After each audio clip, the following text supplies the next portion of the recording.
I should have seen it coming. The way Jack squeezed my hand a beat too long before letting go.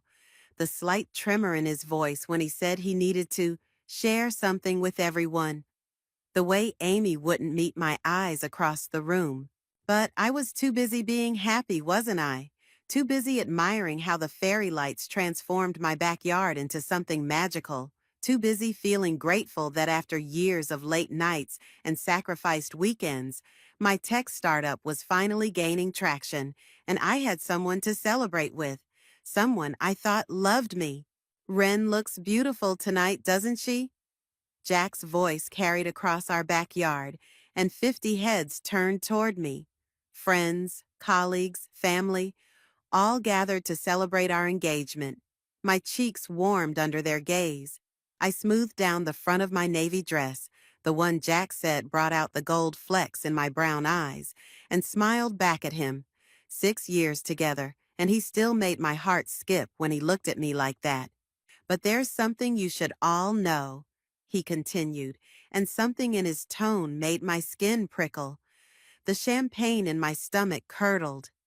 Amy appeared beside him, her red dress a slash of color against the white fairy lights. My best friend since college, the person who'd held my hair back after too many tequila shots, who'd helped me build my first business plan on napkins at 2 a.m. She slipped her hand into Jack's, their fingers interlacing with practiced ease. The world tilted sideways. Wren and I have grown apart over the past year, Jack said, his voice gentle, as if he were explaining something to a child. We wanted different things. And sometimes you find what you need in unexpected places. Amy's lips curved into a smile that didn't reach her eyes. We didn't mean for this to happen. Didn't mean for what to happen? My brain struggled to process the scene unfolding before me, the murmurs rippling through the crowd, the pitying glances, the way Jack's thumb stroked the back of Amy's hand, a gesture I thought belonged to us. Jack and I have fallen in love, Amy announced, her voice steady where mine would have cracked. We wanted to tell everyone tonight, together. At my engagement party, in my backyard, surrounded by people I'd invited to celebrate my happiness, someone gasped. My sister Regina appeared at my side, her hand finding mine, squeezing so hard it hurt. How long? The question scraped my throat raw. Jack at least had the decency to look uncomfortable. 8 months. 8 months, while I was securing our first major investor. While I was picking out kitchen tiles for the house we planned to buy. While I was sleeping beside him, dreaming of our future. You could have told me privately, I said, my voice unnaturally calm. You didn't have to do this. Amy stepped forward, her expression a perfect mask of regret. We thought it would be easier this way. One announcement instead of having to tell everyone individually. Easier for them. The crowd had gone silent, witnessing my humiliation in high definition. I felt their eyes on me, waiting for the tears, the screaming, the scene they could dissect over brunch tomorrow. I wouldn't give them that satisfaction. Congratulations, I said, the word tasting like ash. I hope you'll both be very happy. I turned to leave, dignity intact, when Jack called after me. Wren, wait, there's more we need to discuss. I froze, my back to them. More? What else could there possibly be? The Nexus Project, he said quietly. The air left my lungs in a rush. The Nexus Project was my baby, the algorithm I'd been developing for 3 years, the one that could revolutionize how small businesses access capital, the one Jack had helped me refine during late-night coding sessions. I turned slowly. What about it? Amy stepped forward, all business now. The investors are concerned about leadership instability. They've asked Jack to take over as CEO. The ground seemed to shift beneath my feet. You can't take my company. It's not just your company anymore, Wren. Jack said, his voice maddeningly reasonable. We've all put work into it. The investors just want what's best for the project. What's best? As if I weren't best for my own creation. I looked between them, the man I'd planned to marry and the woman I'd trusted with everything, and suddenly saw with perfect clarity. This wasn't just about love, this was a coup. When did you pitch this to the investors? I asked, the pieces clicking into place. Before or after you decided to announce your relationship at my engagement party? Jack's eyes flickered just for a second. That was all I needed to see. I see, I said, and I did.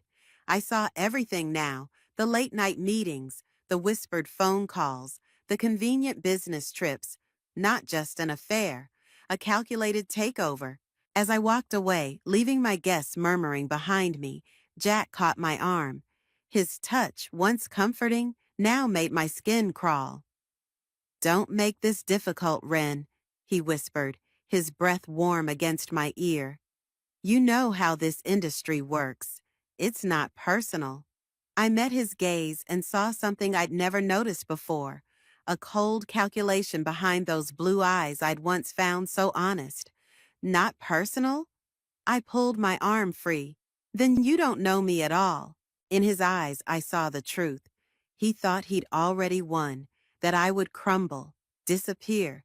He had no idea what was coming. I didn't cry until I was alone in my car, knuckles white against the steering wheel, breath coming in short, painful gasps. Even then, the tears felt wrong, hot and angry instead of sad. I wasn't mourning what I'd lost. I was furious about what they were trying to take. 3 hours later, I sat cross-legged on my living room floor surrounded by the wreckage of my engagement party. I'd changed into sweatpants and an old MIT hoodie, my thinking uniform from the days when I'd first conceived the Nexus algorithm. The dress I'd worn earlier lay crumpled in the corner where I'd thrown it. My phone buzzed for the 37th time. "Regina again." "I'm fine," I answered without preamble. "Bullshit," my sister replied. "I'm coming over." "Don't." I ran my fingers over my laptop keyboard, not quite pressing the keys. "I need to be alone right now." "Ren, please, Regina." My voice cracked. "I'll call you tomorrow." After hanging up, I opened my laptop and typed in my password. The Nexus project dashboard loaded, showing all our current investors, funding rounds, and development milestones. Jack's name appeared beside mine on too many documents. How had I not seen this vulnerability? I clicked through to our shared drive and found what I was looking for. Photos from the company retreat 6 months ago. There we were, me, Jack, Amy, and the rest of our small team, smiling on a beach in Monterey. I zoomed in on Jack and Amy standing side by side. His hand wasn't touching her, but he was leaning slightly in her direction, his body language telegraphing everything I'd been too blind to see. 2 months after that photo, I'd proposed to Jack during a weekend trip to Napa. He'd said yes with tears in his eyes. Fake tears, calculated tears. My phone buzzed again. Unknown number. "Hello? Ren, it's Leo. Leo Gray from Venture Capital Partners." I sat up straighter. Leo was on the investment committee that had recently funded our Series A round. He was also Jack's friend. They'd gone to business school together. "Leo, what can I do for you at midnight after the worst day of my life?" He cleared his throat. "I heard what happened. I'm sorry." "Are you calling to tell me you're backing Jack as CEO too?" "No." His voice dropped. "I'm calling to warn you. There's a board meeting scheduled for Monday morning. They're voting on leadership structure." My stomach dropped. "That's in 2 days." "Yes, Jack's been lobbying the investors for weeks. He's claiming you've been distracted, that the project needs new leadership to move forward." Weeks. While I'd been planning our wedding, Jack had been planning my ouster. "Why are you telling me this?" I asked, suspicion creeping in. "You and Jack are friends." "We're friends," Leo corrected, "and I believe in your vision for Nexus. What they're doing isn't right. After hanging up, I paced my living room, mind racing. Monday morning. Less than 48 hours to save everything I'd built. I opened my laptop again and pulled up the company bylaws I'd drafted with such optimism 2 years ago. There it was in Section 7. In the event of a leadership dispute, priority consideration shall be given to the original algorithm developer and primary intellectual property holder. That was me. I'd created Nexus in my apartment, coding until sunrise, surviving on ramen and determination. Jack had come later, bringing connections and business acumen, but the core innovation was mine. I needed proof, documentation, something that showed beyond doubt that Nexus began with me. At 3 a.m., I found myself digging through storage boxes in my closet, searching for my old notebooks. I pulled out journal after journal, flipping through pages of calculations and half-formed ideas, until I found what I needed. My original Nexus sketches, dated 3 years ago, with detailed notes in my handwriting. Before Jack, before Amy, before any investors. As I held the evidence of my creation, my phone buzzed with a text. Amy, we need to talk. Coffee tomorrow? Just us. My laugh sounded hollow in the empty apartment. Just us. As if we were still friends who could meet for coffee and sort things out. I typed back, nothing to discuss. 3 dots appeared immediately. There's more you don't know, Ren. Things Jack hasn't told you. My finger hovered over the block button, but curiosity won out. Like what? Not over text. Meet me at Lighthouse Coffee, 10 a.m. I stared at her message, remembering all the times we'd met at that same coffee shop to brainstorm business ideas. How many secrets had I shared with her over those tables? How many vulnerabilities had I exposed? Now she wanted to meet there again, this time as my betrayer. I should say no, cut all ties, focus on saving my company. But what if she knew something that could help me? What if Jack had revealed parts of his plan to her that I needed to know? Fine, I typed. 10 a.m.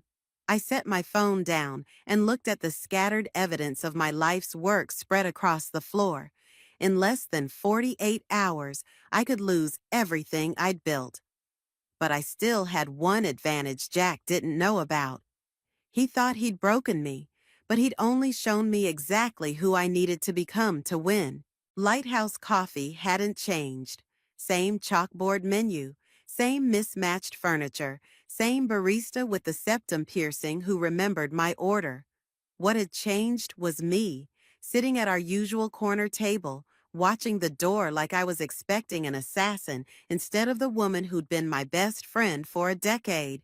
I'd arrived 20 minutes early to claim the psychological high ground. I wore a crisp white button-down and black jeans. Nothing flashy, nothing that suggested I'd spent an hour choosing an outfit that said, I'm fine without you. At exactly 10 a.m., Amy walked in. Her eyes found mine immediately, as if she'd known exactly where I'd be sitting. Of course she did. She ordered at the counter before approaching, giving me time to study her. No smudged mascara or guilt-ridden expression. She looked polished, confident, like someone who'd made a difficult but necessary decision and had come out the other side. Thank you for meeting me, she said, sliding into the seat across from me. I didn't respond, just watched her arrange her things. Phone face up on the table, coffee precisely positioned on a napkin. The familiar ritual made my chest ache with a confused mixture of hatred and nostalgia. I know you probably hate me right now, she began. Probably. I raised an eyebrow. You announced you were sleeping with my fiancé at our engagement party, then tried to steal my company. Hate feels inadequate. Amy flinched. Good. It wasn't supposed to happen that way, she said, her voice dropping. Jack promised we'd tell you privately weeks ago, but he kept putting it off, saying it wasn't the right time. And my engagement party seemed perfect, Was that your idea or his? His. Her eyes met mine. I swear, Ren, I didn't know that was his plan until we were already there. I wanted to believe her, which made me angry at myself. Why should I care what you knew or didn't know? The result is the same. The barista called Amy's name. When she returned with her latte, she placed something on the table between us, a small USB drive. What's this? I asked, not touching it. Emails between Jack and the investors. She tapped the drive with one perfectly manicured nail. He's been planning this for months. The relationship. That was real. It happened. But the business move, pushing you out, that was calculated from the beginning. I stared at the drive. Why are you giving me this? Amy's composure cracked slightly. Because I didn't sign up to destroy you. I fell in love with Jack and that was wrong enough, but I never agreed to help him take Nexus from you. Yet here we are.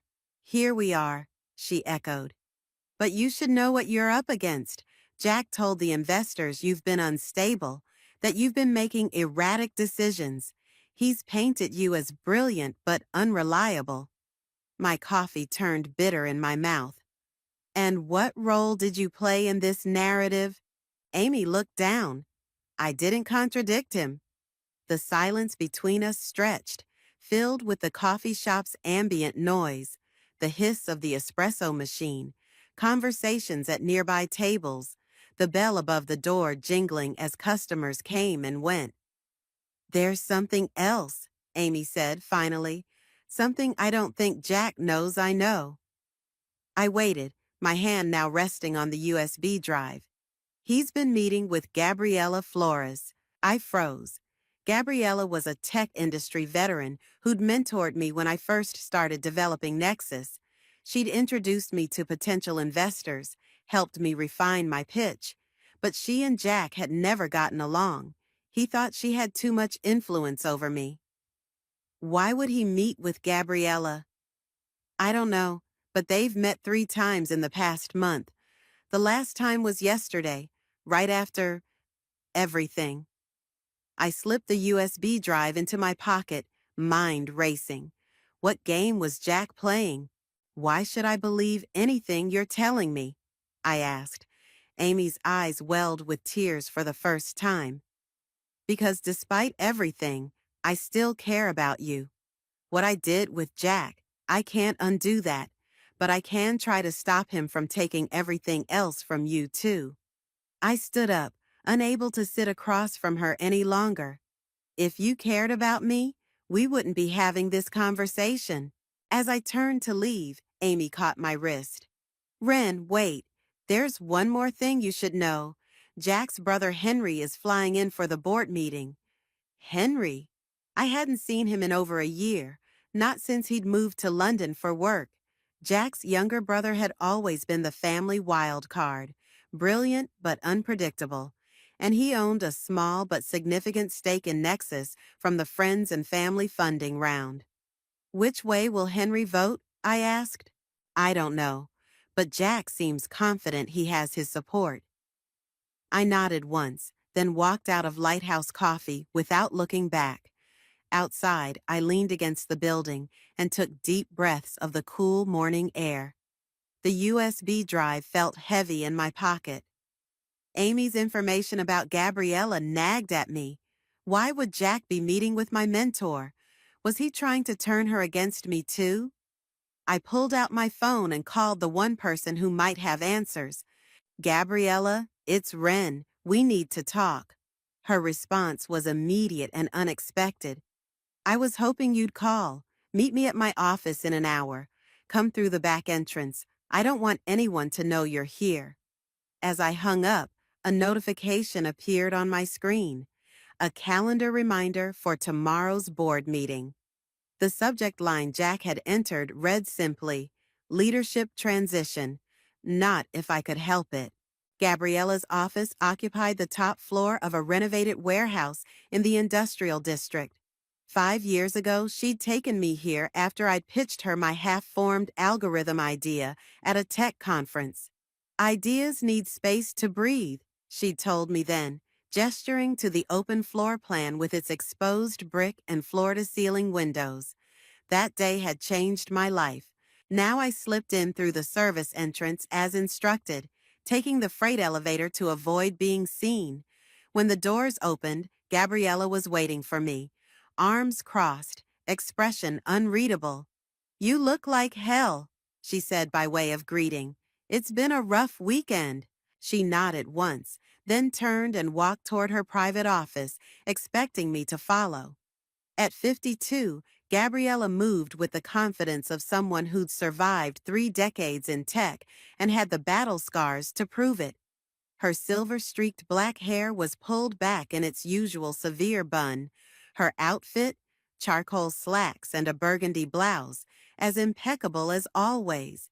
"I heard what happened," she said once we were seated in her office, the door firmly closed. "The industry gossip machine is working overtime." My stomach clenched. "What are they saying?" "That you had a meltdown at your engagement party, that Jack is stepping in to stabilize the company." Her eyes narrowed. "And that Amy orchestrated the whole thing. That's not—" "I know it's not true," Gabriella cut me off. "I've known you for 5 years, Ren. You don't melt down. You calculate." I exhaled slowly. "Amy told me Jack's been meeting with you." Something flickered across Gabriella's face. Surprise, maybe. "She's right. 3 times in the past month." "Why?" Gabriella leaned back in her chair. "He wanted my support for the leadership change. Said you were brilliant but overwhelmed. That Nexus needed a more market-focused approach to succeed." The betrayal stung anew. "And what did you tell him?" "I told him I'd think about it." She smiled thinly. "I've been thinking about it for 4 weeks now." Relief washed over me. "So you haven't agreed to support him?" "No, but I haven't agreed to support you either." She leaned forward, elbows on her desk. "Jack made some compelling points about your management style, Ren. You're a visionary, but you can be difficult, uncompromising. That's what makes me good at what I do. It's also what makes you vulnerable. The board respects brilliance, but they invest in stability." She tapped her fingers on the desk. "Jack knows this. He's positioning himself as the safe choice." I pulled the USB drive from my pocket and placed it between us. "Amy gave me this. Said it contains emails proving Jack's been planning this for months." Gabriella didn't touch it. "And you believe her?" "I don't know what to believe anymore." She studied me for a long moment. "What's your plan for tomorrow's meeting?" I outlined what I'd been working on since dawn. A presentation proving I was the original creator of Nexus, documentation of our growth under my leadership, projections for our next phase. When I finished, Gabriella shook her head. "That's not enough." "What do you mean?" "Jack isn't just challenging your ownership. He's challenging your vision. The board won't care who created Nexus if they believe Jack can make it more profitable." My confidence faltered. "So what do I do?" "Show them something they can't ignore." She reached for a notepad and began writing. "You need to demonstrate that your vision for Nexus is not just innovative, but commercially viable in ways Jack's approach can't match." "How do I do that in less than 24 hours? Gabriella slid the notepad toward me. On it was a name and phone number. "Call this person. Tell them I sent you. They might be able to help." I recognized the name immediately. The CEO of a major financial services platform, exactly the type of client Nexus was designed to serve. "Why would they talk to me?" "Because they've been watching your work, and because they owe me a favor." Gabriella stood up. "One more thing. I've heard Henry arrived this morning." My pulse quickened. "Amy mentioned he's flying in for the meeting." "Find him before Jack does. Henry's vote could be decisive." As I rose to leave, Gabriella caught my arm. "Ren, be careful. Jack isn't just fighting for a company. He's fighting for his reputation. Men like him become dangerous when they're cornered. Outside, the afternoon sun felt too bright, too normal for the chaos of my life. I checked my phone and found 3 missed calls from Regina and a text from an unknown number. "We should talk. Henry." I stared at the message, wondering if it was a trap. Henry and I had always gotten along, but he was Jack's brother. Blood was thicker than business partnerships. I called the number Gabriella had given me first, surprised when the CEO himself answered. The conversation was brief but promising. He agreed to meet me that evening to discuss a potential partnership. Only then did I respond to Henry. "Where and when?" His reply came immediately. "The pier, 30 minutes." The pier had been Jack and Henry's favorite spot growing up. Jack had taken me there on our 3rd date, pointing out the bench where he and Henry had sat as kids, watching boats and dreaming of future success. As I drove there, my phone rang. Regina again. This time I answered. "Where have you been?" she demanded. "I've been worried sick." "I'm handling it," I said, surprising myself with how steady my voice sounded. "Handling what?" "Ren, you need to talk to someone. What Jack and Amy did is business," I finished for her, "and I'm going to beat them at it." A pause. "This doesn't sound like you." It didn't feel like me either, this cold determination, this singular focus. But maybe that was the point. The old Wren had been blindsided, betrayed by the people she trusted most. The new Wren wouldn't make the same mistake. "I have to go," I told Regina. "I'm meeting Henry." "Jack's brother? Why?" "To find out whose side he's really on." As I pulled into the parking lot by the pier, I spotted Henry's lanky figure at the far end, leaning against the railing, watching the water. He turned as I approached, his expression unreadable. "Hello, Wren," he said quietly. "We need to talk about my brother." Henry looked different from when I'd last seen him. Thinner, with dark circles under his eyes that matched mine. The family resemblance to Jack was there in the jawline, the height, but Henry's features had always been softer, more contemplative. Where Jack commanded attention, Henry observed. "How was London?" I asked, keeping my distance. "Lonely." He gestured to the bench nearby, the same one from Jack's stories. "Can we sit?" I hesitated, then nodded. The wooden slats creaked beneath us, weathered by years of salt air and countless conversations. "I'm sorry about what happened," Henry said, eyes on the horizon where gray clouds gathered.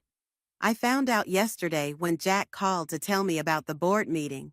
And you flew in immediately to support your brother." I couldn't keep the bitterness from my voice. Henry turned to face me. "I flew in to find out what the hell is going on. Jack's version doesn't add up." A seagull landed nearby, watching us with beady eyes. I tossed it a piece of a granola bar from my pocket, buying time to study Henry's expression. "What did Jack tell you?" I finally asked. "That you two had grown apart, that you'd become obsessive about Nexus, pushing for a direction that wasn't commercially viable." Henry's mouth tightened, "And that Amy had nothing to do with your breakup." I laughed, the sound harsh even to my own ears. "He announced their relationship at our engagement party, in front of everyone we know." Henry winced. "He left that part out." "I'm sure he did." I pulled the USB drive from my pocket. "Amy gave me this today.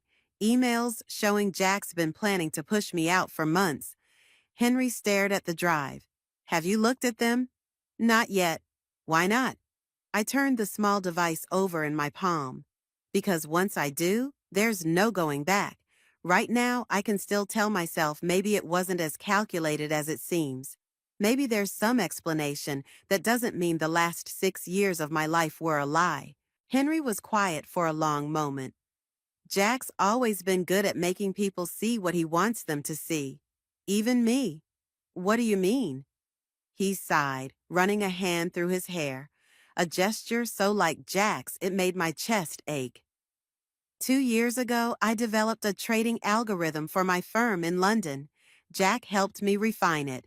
When it started showing promise, he suggested I license it to a larger company rather than develop it myself. I felt a chill that had nothing to do with the ocean breeze. Let me guess, the company was a shell corporation he controlled. Henry nodded. By the time I figured it out, the algorithm was generating millions, and I was getting pennies on the dollar. His laugh was hollow. Family discount, he called it. Why didn't you fight back? He's my brother. Henry shrugged, as if that explained everything. And I was embarrassed. I should have known better. We sat in silence, watching waves crash against the pier's supports below. Why are you telling me this? I finally asked. Because I don't want to see him do to you what he did to me. Henry's eyes met mine. And because I think you might be the one person who can actually stop him. My phone buzzed. A reminder for my meeting with the CEO Gabriella had connected me with. I had 30 minutes to get across town. I have to go, I said, standing. I have a meeting that might help save Nexus. Henry stood too. The board meeting's at 9 tomorrow. How can I help? I studied him, weighing trust against caution. You still own 5% of Nexus. Which way will you vote? I haven't decided. His expression was earnest. Convince me. Come to my meeting. See what I'm building, what Jack wants to take. He hesitated only briefly before nodding. Lead the way. The offices of Fincor Solutions occupied 3 floors of a downtown high-rise. The CEO, Marcus, met us in the lobby himself, a courtesy that spoke volumes about Gabriella's influence. Ren Chavez, he said, shaking my hand firmly. Gabriella speaks highly of you, and this is Henry Williams, I said, before Henry could speak. My strategic advisor. If Henry was surprised by the title, he didn't show it. He shook Marcus's hand with a confident smile that reminded me again of Jack, but this time the resemblance didn't hurt. In the elevator, Henry leaned close. Strategic advisor? For tonight you are. I straightened my shoulders as the doors opened. Just follow my lead. Marcus led us to a conference room with a view of the city skyline, now dotted with lights as dusk fell. 3 other executives waited inside, along with a spread of sandwiches and coffee. We've got an hour, Marcus said, gesturing for us to sit. Show us what Nexus can do. I pulled out my laptop, heart racing. This wasn't the polished presentation I'd planned for the board meeting. This was raw, immediate, high stakes. Nexus began as an algorithm to democratize access to capital. I started, bringing up the interface, but it's evolved into something more powerful.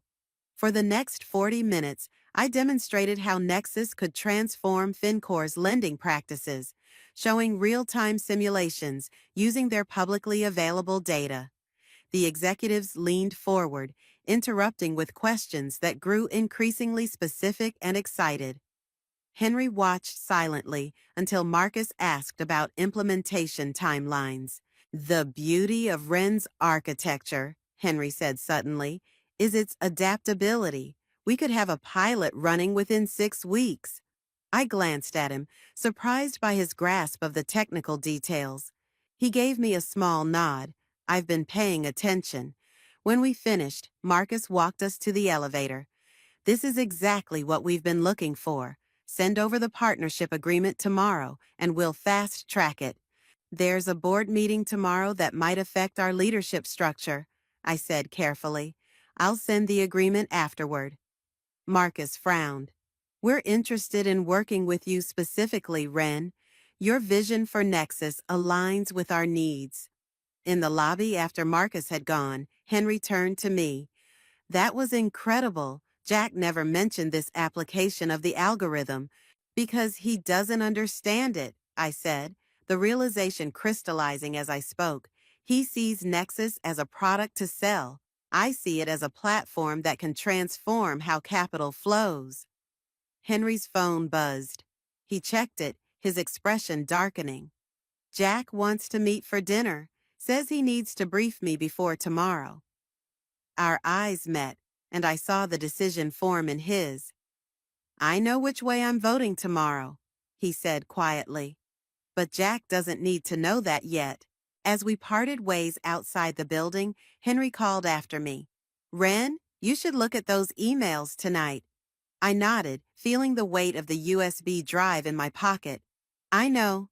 It was time to face the truth, no matter how much it hurt.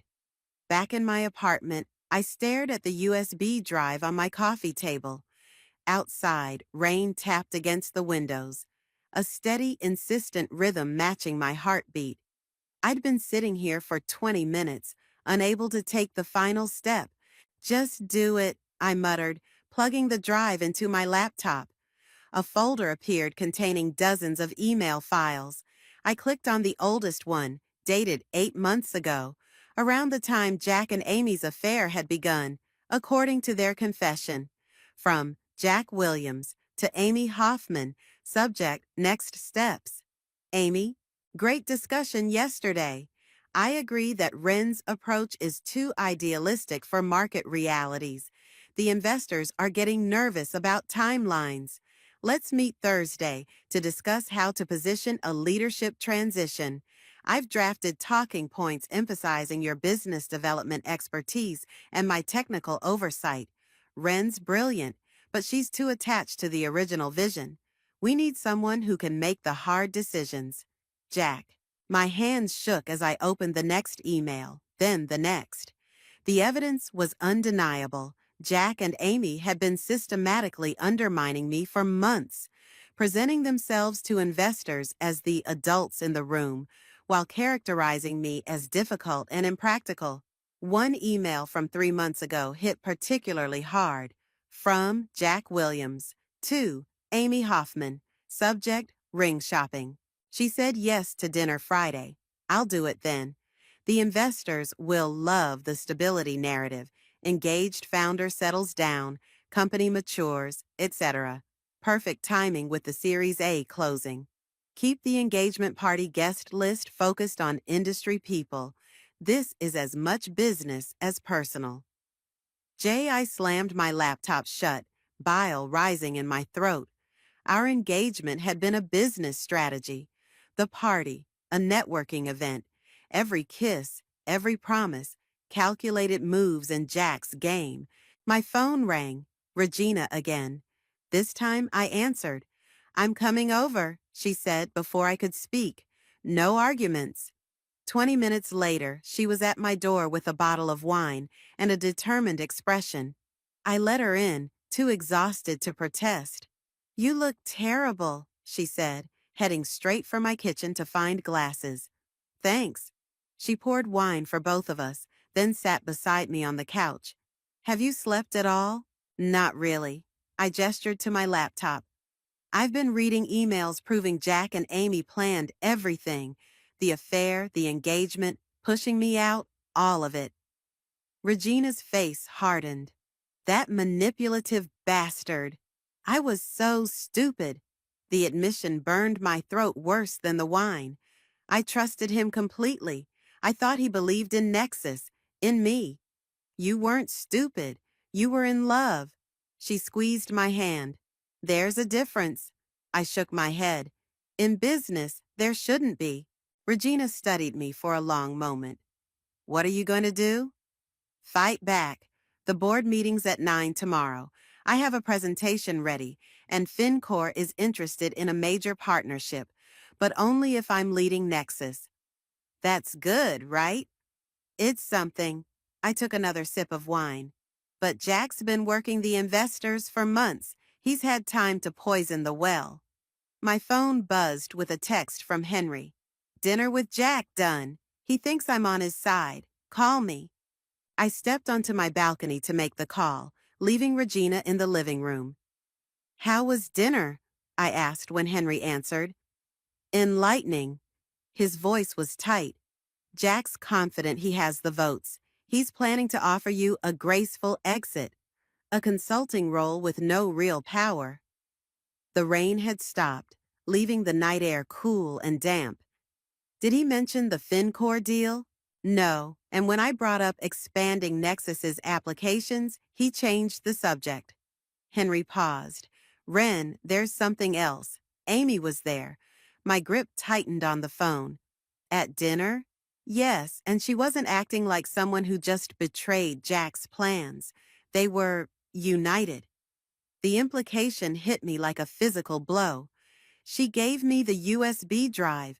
Why would she do that if she's still working with him? I don't know. Maybe to gain your trust or to distract you. Henry sounded troubled. Something doesn't add up. After we hung up, I stood on the balcony, staring at the city lights blurred by lingering raindrops. What was Amy's game?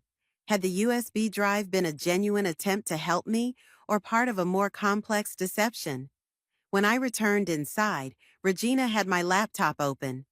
These emails, she said, looking up at me, they're damning, but they're also incomplete. What do you mean? There are gaps in the conversation threads, like someone cherry-picked which emails to include. She pointed to a particular exchange. See, Jack references a previous discussion about investor concerns, but that email isn't here. I sat beside her, scanning the screen. She was right. The emails told a clear story of betrayal, but with conspicuous holes. What if Amy's still playing me? I said slowly.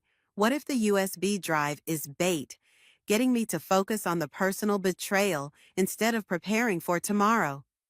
Regina closed the laptop. Does it matter? The emails are real, even if they're selective. It matters if I'm still being manipulated. I stood up, suddenly energized by anger. I need to see the complete picture. How? You can't exactly ask Jack for his email password. A memory surfaced. Jack using my laptop one night when his was charging, entering his credentials to check email. I'd glanced away, respecting his privacy, but I might not need to, I said, opening a password manager app I rarely used. Jack saved his login on my computer once. If he never changed it, there it was, Jack's email credentials, saved months ago and forgotten. A serious security lapse on his part. Ren, Regina said warningly, that's crossing a line. She was right. Accessing his email without permission wasn't just unethical, it could be illegal. But then I remembered his words at the engagement party. It's not personal. I need to know what I'm walking into tomorrow, I said, entering his credentials. His inbox loaded, revealing hundreds of unread messages. I searched for Amy's name, filtering for recent communications. The most recent email appeared at the top, sent just hours ago. From Amy Hoffman to Jack Williams. Subject. She took the bait Ren met me for coffee. Gave her the USB drive. She has no idea about the real plan for tomorrow. Everything's set. I stared at the screen. Ice forming in my veins. Whatever game they were playing, I was still a pawn in it. Regina, I said, my voice steady despite the turmoil inside. I need you to do something for me tonight. The boardroom of venture capital partners gleamed with polished mahogany and floor-to-ceiling windows offering views of the city skyline. I arrived 30 minutes early, my presentation loaded on my laptop, a cup of coffee clutched in my hand to hide the trembling. Leo was already there, arranging papers at the far end of the table. You came, he said, looking up with surprise. Did you think I wouldn't? Jack seemed certain you'd back out. Leo gestured to the chair beside him. He told the board you sent an email withdrawing from consideration. My pulse quickened. I sent no such email. I figured as much. Leo slid a folder toward me. Meeting agenda. Jack's scheduled to present first, then open the floor for a vote. There's no slot for you to speak. They can't vote without hearing both sides. They can if they believe you've withdrawn. Leo lowered his voice as footsteps approached. The investors are business people, Ren. They hate drama and uncertainty. Jack's promising stability. The door opened and board members began filing in. 6 men and 2 women in expensive suits, carrying tablets and coffee cups. They nodded politely in my direction, but gravitated toward the other end of the table, where empty seats flanked the chair reserved for Jack. At 8:55, Gabriella arrived, catching my eye with a subtle nod, before taking a seat midway down the table. Neutral territory, a statement in itself. At precisely 90, Jack walked in with Amy beside him. He faltered momentarily when he saw me, then recovered with a practiced smile. "Ren," he said, his voice carrying across the room. "I didn't expect you today. I received your email about stepping back." "I sent no email, Jack." My voice was steady, louder than I'd intended. The room fell silent. Jack's smile tightened. "We can discuss that privately. For now, let's keep to the agenda." He took his place at the head of the table, Amy sitting to his right. The message was clear: a united front, the new leadership team. The lead investor, a silver-haired man named Robert, called the meeting to order. "We're here to discuss Nexus's leadership structure moving forward. Jack has proposed a reorganization that he believes will accelerate market penetration." Jack stood, clicking through his presentation with confident ease. Charts appeared on the screen showing projected growth under his leadership. He spoke about market realities and investor confidence, painting himself as the pragmatic choice. While Wren created the initial algorithm and deserves full credit for that innovation, Nexus has evolved beyond its academic origins, Jack said, not looking in my direction. "We need leadership focused on commercial applications and investor returns." Amy nodded along, occasionally adding comments about marketing strategies and client acquisition. They were polished, prepared, and completely in sync. When Jack finished, Robert turned to the board. "Questions before we move to a vote?" This was it, my last chance. I stood up. "I have something to say." Robert frowned. "Ms. Chavez, according to the agenda?" "The agenda was created under false pretenses," I interrupted. "I never withdrew from consideration, and I have evidence that Jack and Amy have been deliberately undermining Nexus's potential to serve their personal interests." The room tensed. Jack's face hardened. "This is exactly the kind of emotional reaction that concerns us about Wren's leadership. Business decisions require objectivity. Is this objective enough for you?" I connected my laptop to the projector, bringing up the emails I'd found last night. Not just the ones Amy had given me, but the complete threads showing their full plan. These emails show that Jack and Amy have been systematically misrepresenting Nexus's capabilities to investors, I said, scrolling through the evidence. They've positioned the algorithm as a simple lending tool when it's capable of much more. I clicked to the next slide, the partnership agreement from FinCor, signed by Marcus this morning. Regina had picked it up at 7 a.m. and rushed it to me. FinCor is prepared to implement Nexus as an enterprise solution, a deal worth 3 times our current valuation. But they'll only move forward if I remain as CEO. Murmurs rippled through the room. Jack stood up, his composure cracking. "This is a stunt. FinCor has been in our pipeline for months." "Actually, no," came a voice from the doorway. Henry walked in, followed by Marcus from FinCor. FinCor approached Wren directly because they recognized the full potential of her vision. Jack's face paled.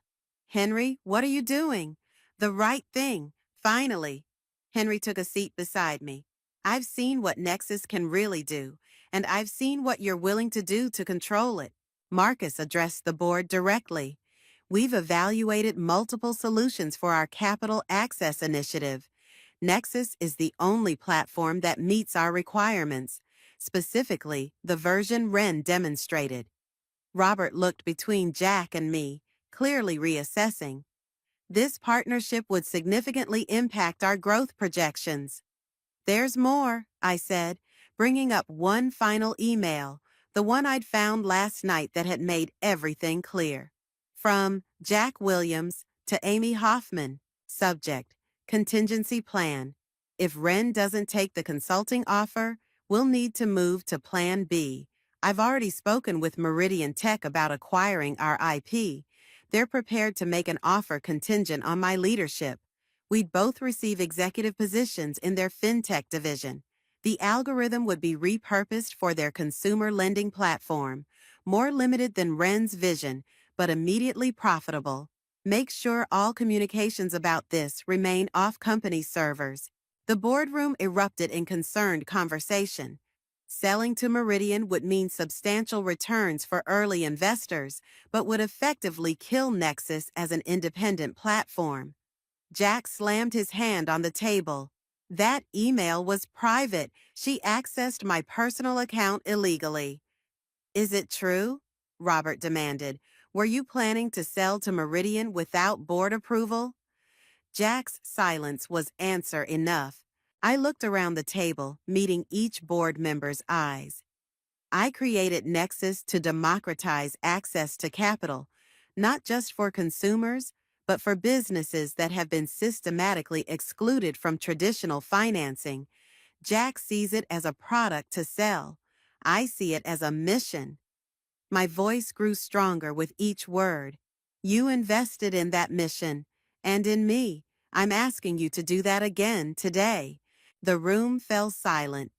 Amy stared at the table, not meeting anyone's eyes. Jack remained standing, his face a mask of controlled fury. Robert cleared his throat. I think we need to reconsider today's agenda. Before any vote occurs, the board requires time to review this new information. Take all the time you need, I said, gathering my things. Nexus is worth getting right. As I turned to leave, Jack stepped into my path. You won't win this, he whispered, low enough that only I could hear. You're not built for this kind of fight. I met his gaze steadily, seeing him clearly for the first time. Not the man I'd loved, but the man he truly was. That's where you're wrong, Jack, I replied. I'm exactly built for this. You just never bothered to notice. I walked out with my head high, Henry and Gabriella falling into step beside me. Behind us, the boardroom door closed on Jack and Amy's shattered plans. The fight wasn't over, but for the first time since that terrible night at the engagement party, I knew with absolute certainty that I would win. The board's decision came 3 days later.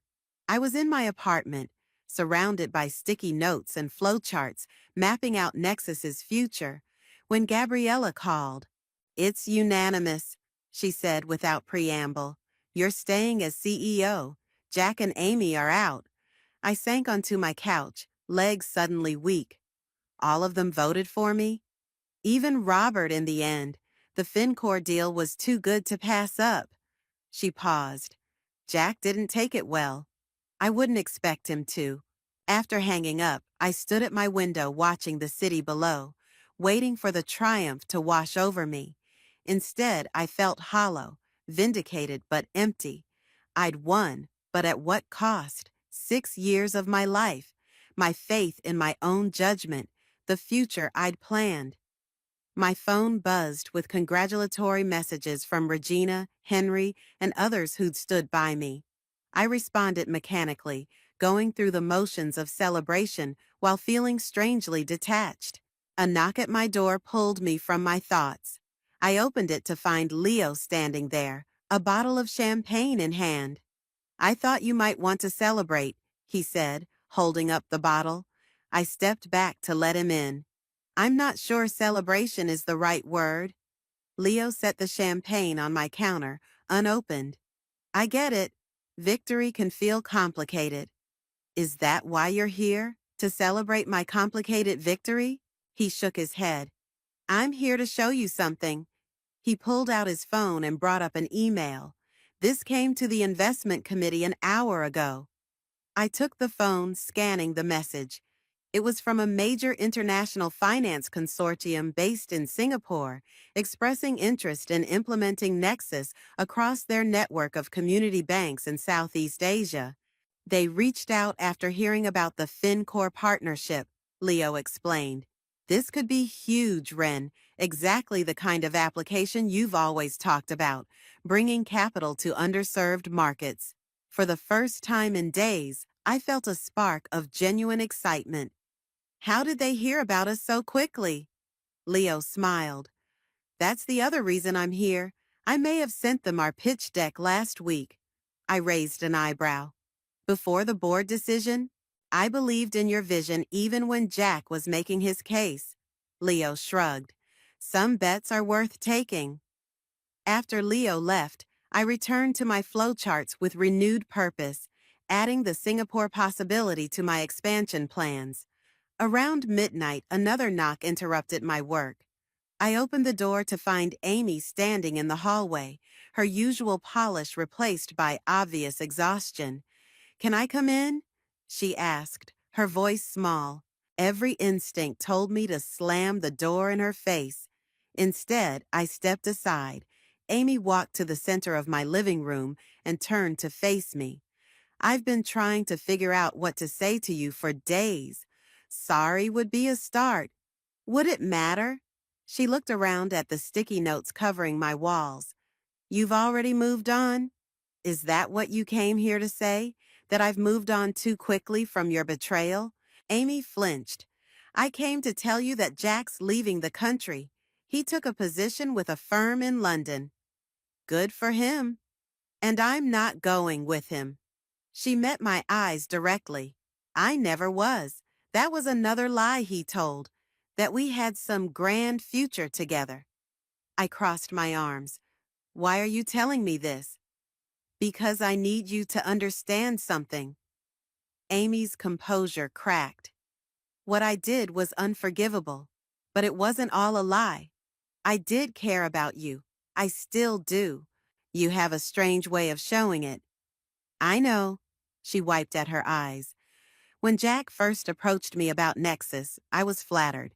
He made me feel important, included in ways you never did." "So this is my fault?" "No." Amy shook her head firmly. "It's mine. I chose to betray you instead of talking to you. I chose to believe I deserved more recognition than I was getting. I chose Jack." She reached into her bag and pulled out a flash drive. "This contains all the marketing research and client contacts I've developed for Nexus. It belongs to the company, to you." I took it without comment. "I'm leaving tech," she continued, "moving back to Chicago to work in my family's business." I should have felt satisfaction at her retreat, but instead found myself asking, "Is that what you want?" Amy laughed bitterly. "What I wanted to be special, to matter. I thought Jack saw that in me, but he was just using me to get to you." She moved toward the door. "Turns out I'm not special after all." As she reached for the handle, I found myself saying, "You're wrong." Amy turned, confusion crossing her face. "You are special," I said, surprising myself. "You're brilliant at what you do. That's why your betrayal hurt so much, because I valued you, as a colleague, as a friend." "Ren, I'm not forgiving you," I clarified. "I don't know if I ever can, but don't diminish yourself because of Jack. He's taken enough from both of us." After Amy left, I returned to my work with clearer focus. The sticky notes on my wall no longer represented just business strategies. They were pieces of the life I was reclaiming and reshaping. The next morning, I arrived at the office early. The Nexus logo glowed from the reception area wall, unchanged despite everything else that had transformed. I walked past Jack's former office, already being cleared out, and into mine. Gabriella was waiting for me, reviewing documents at my conference table. "You're early," I observed. "Singapore called.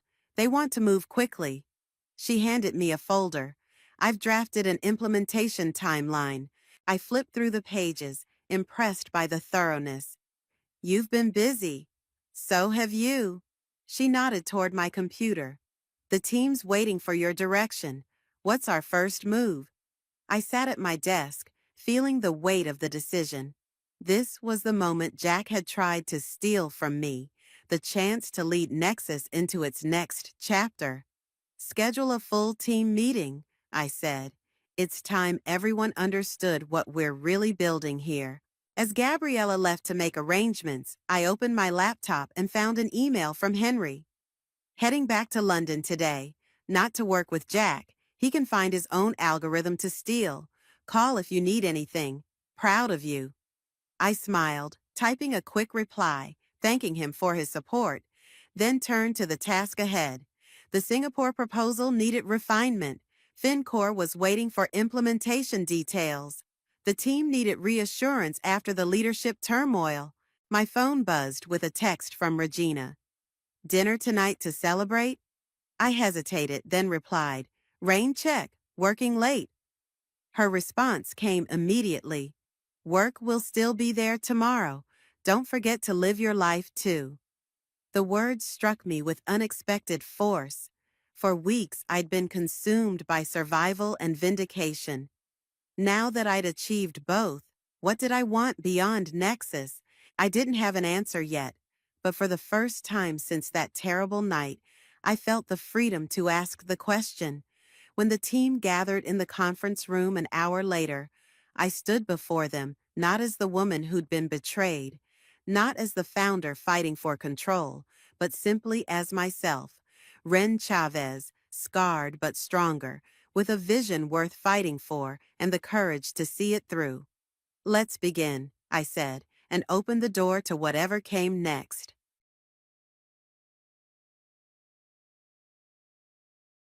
Hi everyone, I'm Amanda Wilson. I'm 25, a marketing manager at Thompson & Company. Life was perfect, until it wasn't. It all started 6 months after Lucas and I got married. Baby, my parents aren't getting any younger. We should move in with them, Lucas said one evening. His warm brown eyes convinced me it was the right thing to do. Of course, sweetie. They've been so kind to me, I replied, unaware of what lay ahead. The first week was pleasant enough. Margaret, my mother-in-law, gave me a tour of their sprawling Victorian mansion. This will be your home now, dear. We do things differently here, she said.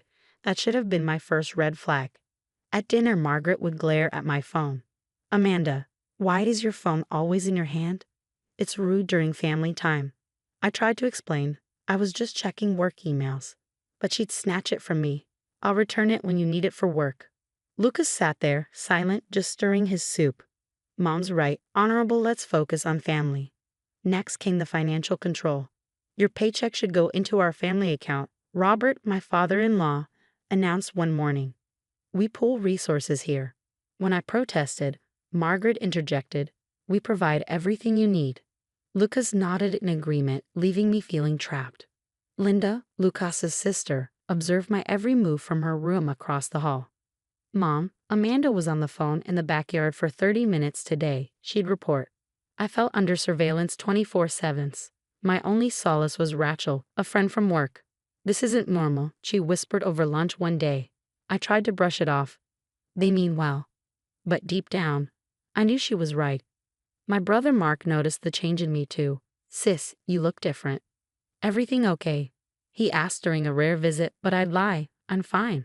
Margaret's sharp gaze from the kitchen window reminded me to stay quiet. One day, Sarah, our neighbor, slipped me her number while we were out getting the mail.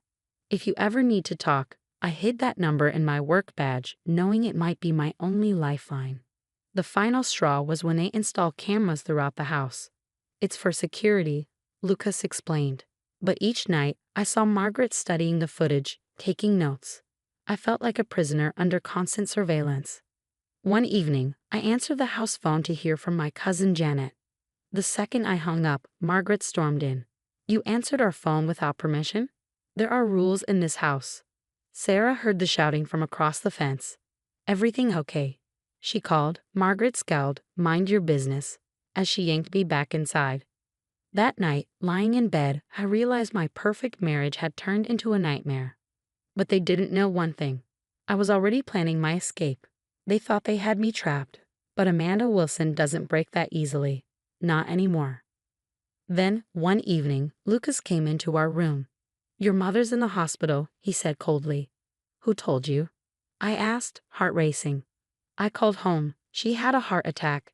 At that moment, Margaret burst in, her face red with anger. "You used the house phone without permission?" She hissed.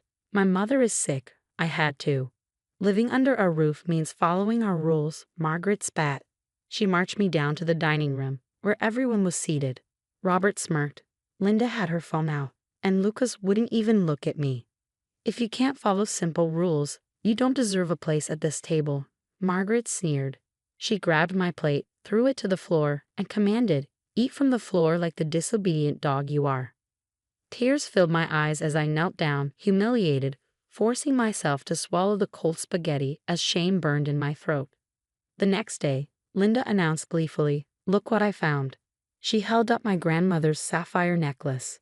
"It was hidden in Amanda's drawer," she said smugly. "Thief," Margaret yelled.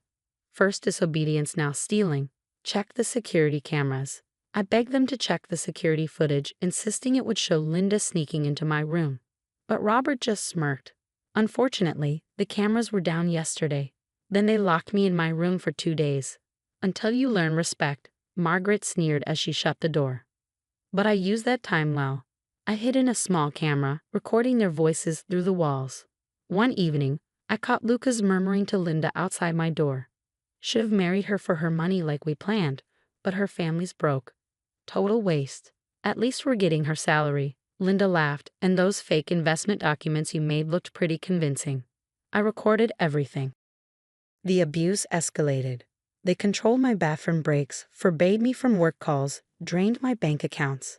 One morning, as I tried to leave for a client meeting, Robert blocked the door. "Going somewhere?" he asked. "Cancel it. Margaret needs help cleaning." I feigned defeat, nodding. "Yes, sir." Inside, I was only getting stronger. Late at night, I overheard Lucas on the phone, slurring his words. "Yeah, cook the books real good. Boss won't notice the missing funds." "What audit?" He carelessly left documents lying around, and I snapped photos of wire transfers, fake accounts, evidence of this fraud. Linda grew bolder with her theft.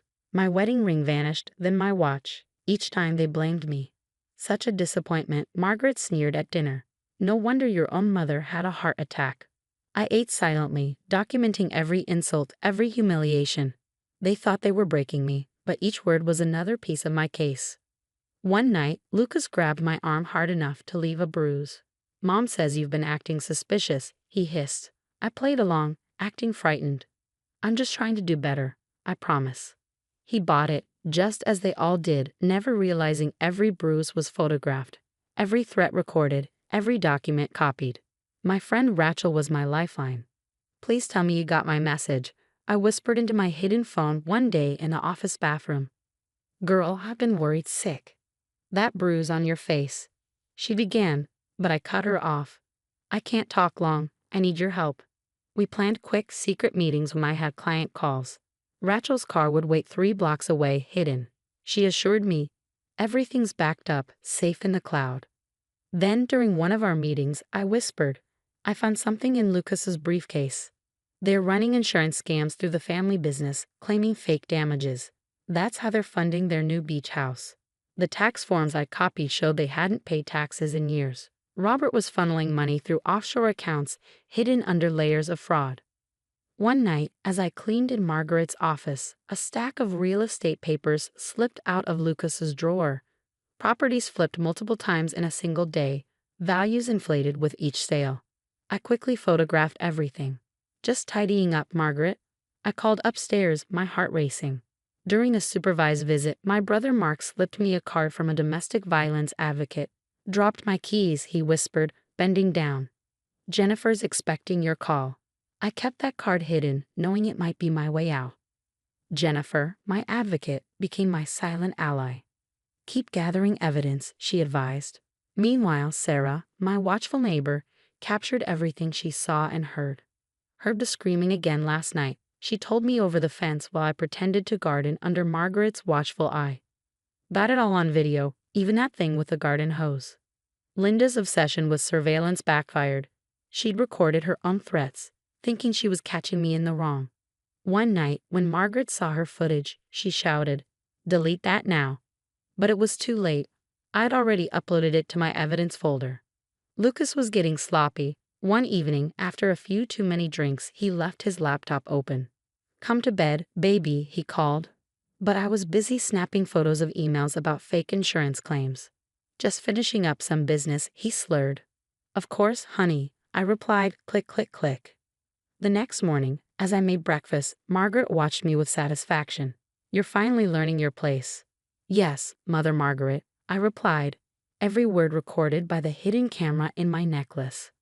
At dinner, Robert boasted, "Just flipped another property. Those suckers didn't see it coming." I hit record, every smirk, every sneer documented. Jennifer helped me plot every detail. Once you're ready, we move fast. Rachel had secured a safe apartment for me under her name. Mark found a fierce divorce lawyer. Then the final piece fell into place. Linda, not realizing her phone was recording, bragged on a call. "We've got her trapped. She has no idea about the offshore accounts."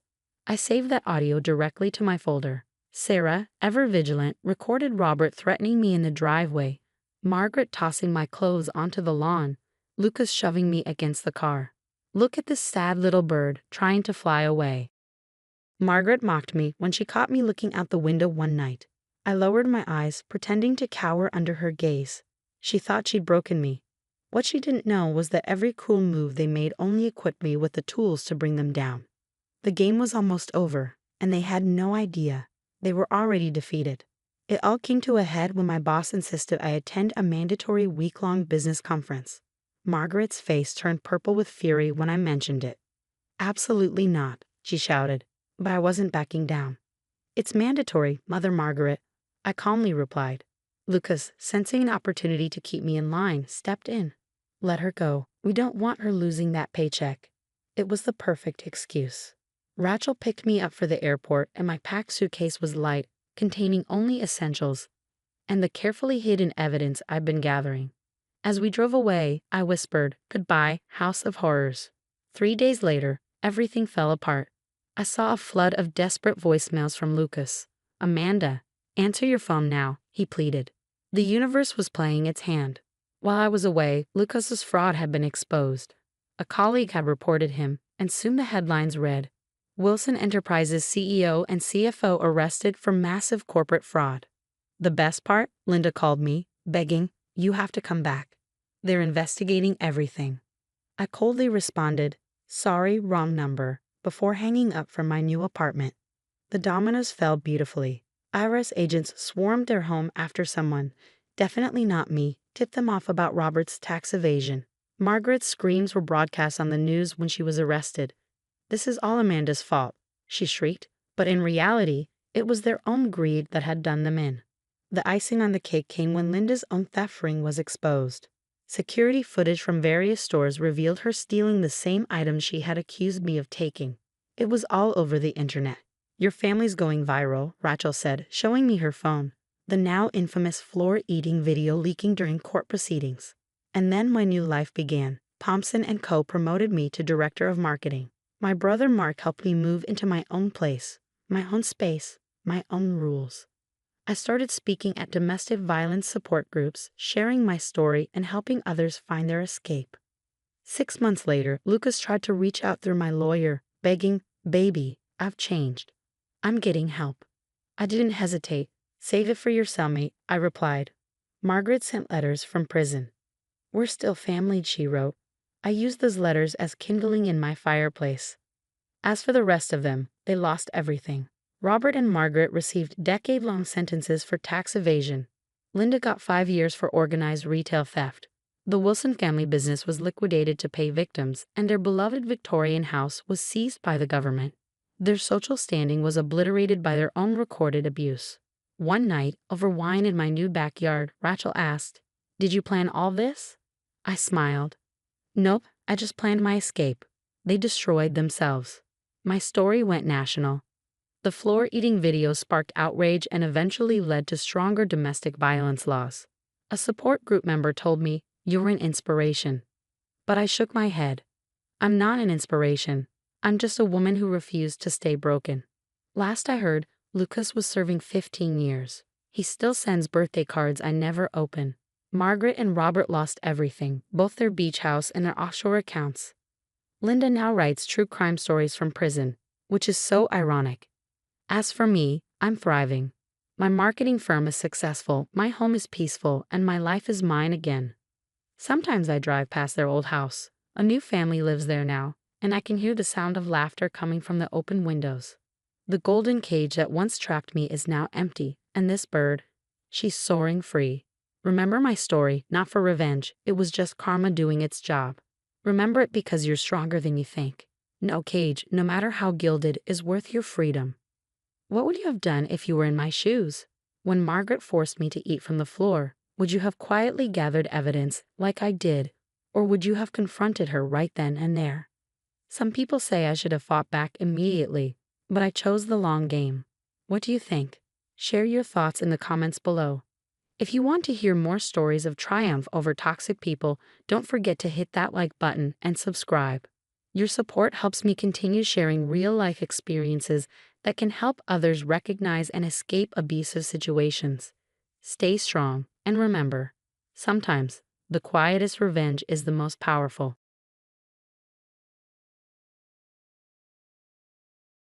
Hi, I'm Julia Allison, a 32-year-old pediatric nurse at Memorial Hospital, and I've got quite a story about how my mother-in-law's web of lies about my son led to her ultimate downfall. Let me take you back to where it all began. I met David Carter 5 years ago at a hospital fundraiser. He was this charming software engineer who couldn't stop with his adorably bad medical puns. We clicked instantly, and within a year, we were married. At first, everything seemed perfect, especially with his mother, Patricia. "Julia, darling, welcome to the family. I've always wanted a daughter in the medical field," she'd say, hugging me warmly at every gathering. Looking back, I should have known that smile wasn't all it seemed. Then my son Tommy was born 3 years ago, and things began to change. He was the sweetest baby, but by the time he was 2, we noticed he wasn't talking as much as other kids his age. Have you thought about getting him evaluated? My friend Rachel asked during lunch at the hospital. David and I had been considering it. Even he had noticed the subtle delays. That's when Patricia's subtle campaign began. At first, it was just concerned questions about my family history. "David, sweetheart, didn't Julia mention a cousin with learning issues?" I overheard her whisper with false concern one day. Soon, David's sister, Emma, joined in, eager to add fuel to the fire. "Mom's right, David. Maybe we should look into Julia's background more carefully." Thank goodness for David's brother, Michael. He was the only one who saw through their act. "You're being ridiculous, Mom. Tommy's fine. He just needs time." But Patricia was relentless. At Tommy's 3rd birthday, I found her cornering my friend Rachel in the kitchen. "It's such a shame about Tommy, you know. In our family, we've never had developmental issues. It must be so hard for Julia, knowing it's her fault." Rachel, bless her heart, shut her down right there. "Mrs. Carter, as a medical professional, I can assure you that's not how developmental delays work." The tension kept escalating. David tried to play peacekeeper, which only made things worse. "Honey, Mom's just worried about Tommy. Maybe we should look into your family history," he said, avoiding my eyes. "Are you serious?" I shot back.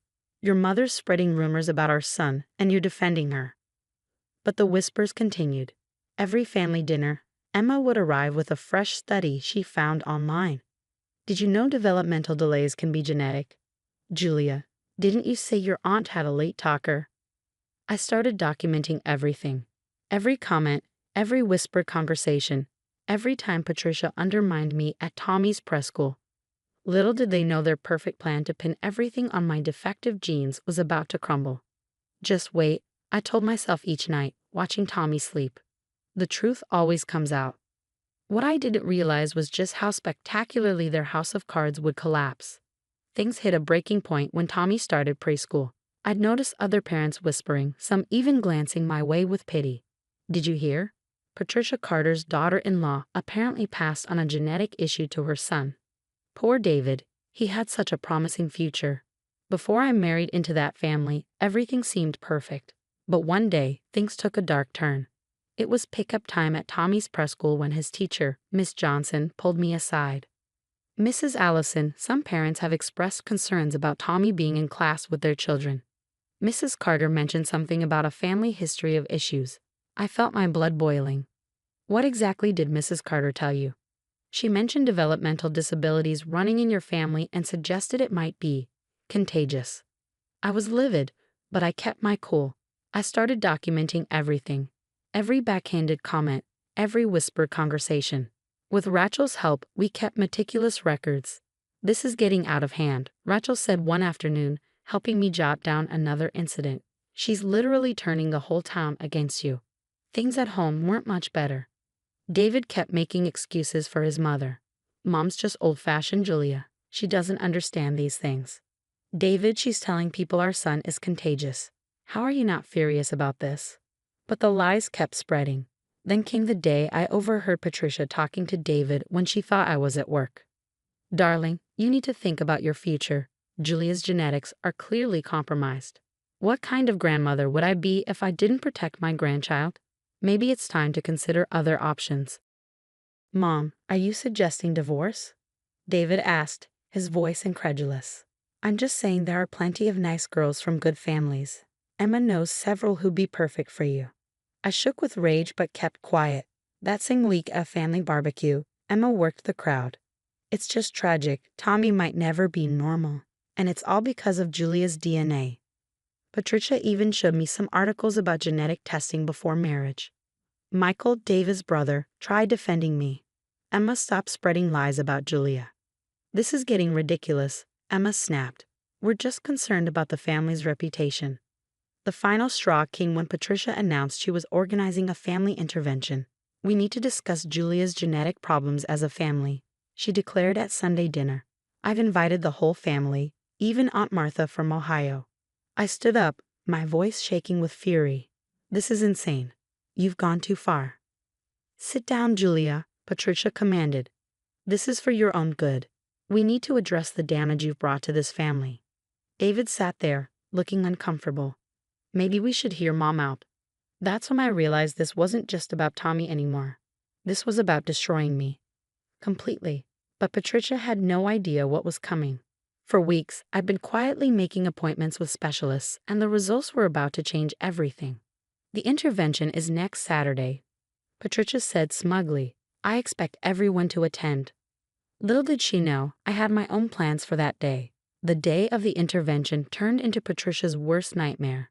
She gathered the entire family in our living room when I walked in with Dr. Anderson, Tommy's specialist. "Before we start this intervention," I said, "I have some actual medical results to share." Dr. Anderson cleared her throat. "Tommy has been diagnosed with auditory processing disorder. It's completely treatable with proper therapy, and most importantly, it's not genetic."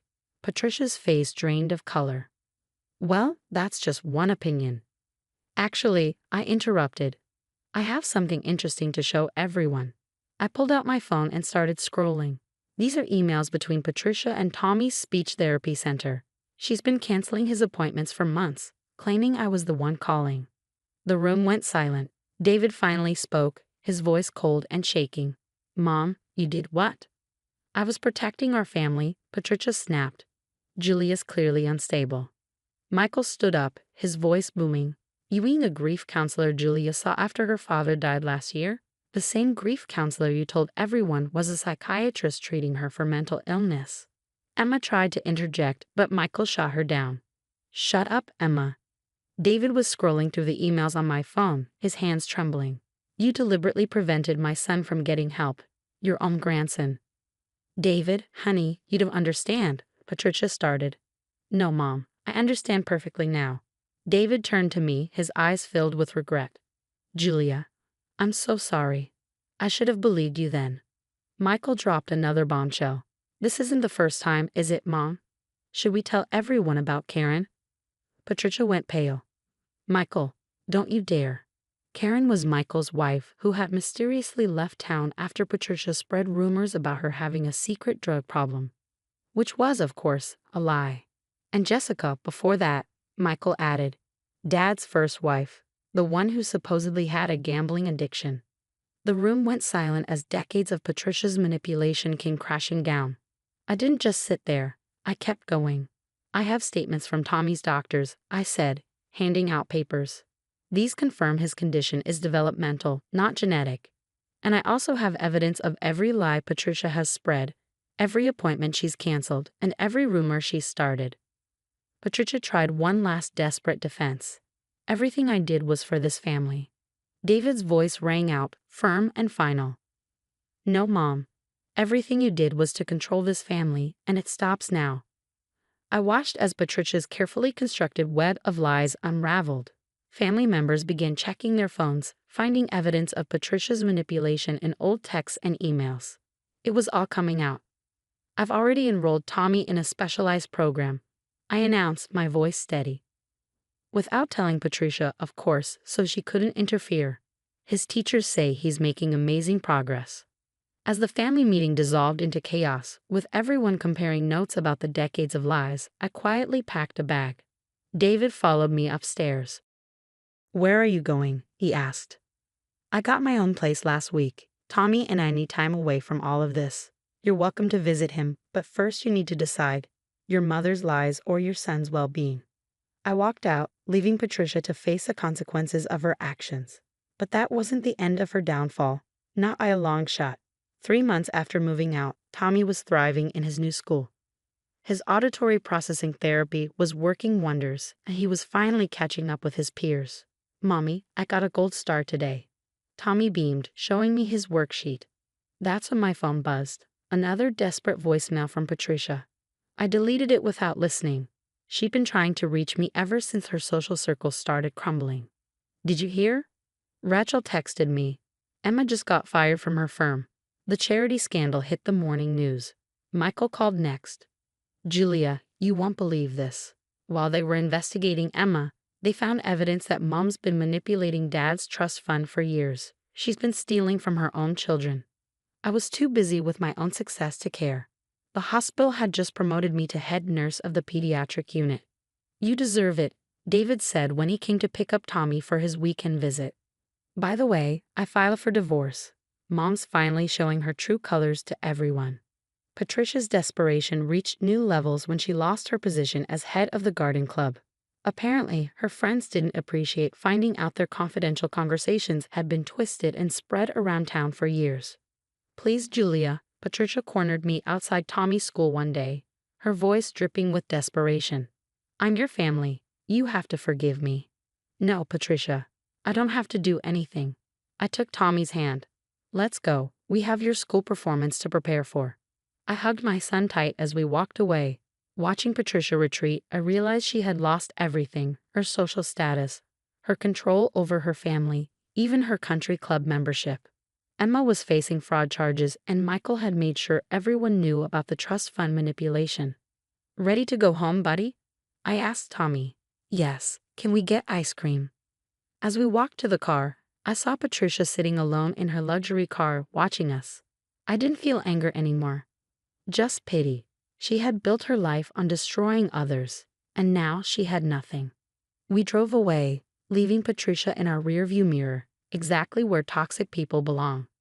The story has come to an end. Now I have a question for you. Have you ever been betrayed by someone you thought was family? What hurts more, the actual betrayal or watching your spouse stand by silently while their parent destroys your reputation? Let me know in the comments if you've ever had to choose between saving yourself or waiting for others to finally see the truth. Would you have waited as long as I did?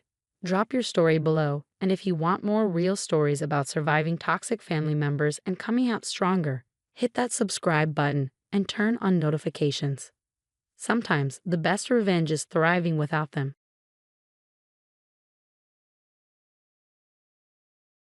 Hey everyone, I'm Susan Thompson, 33, killing it in my marketing career, and until recently, living what I thought was the dream life with my husband, Derek, in our charming suburban home. We had it all, or so I thought. Weekend dinner parties, spontaneous road trips, and my home office, which was my sanctuary. I'd spent months getting it just right, with an ergonomic chair, inspiring artwork on the walls, the perfect space to get lost in my projects. One Saturday morning, I called out to Derek, "Babe, I'm heading out to the farmer's market. Want anything special for dinner?" "Nah, just get whatever looks good," he mumbled, barely looking up from his phone. I shrugged it off, but the distance between us had been growing, and each disengaged reply only made it clearer. Still, I pushed it to the back of my mind, focusing instead on an exciting work project that had just landed in my inbox. My chance to really shine. When I got home from the market, I found Derek on the phone, talking in hushed tones.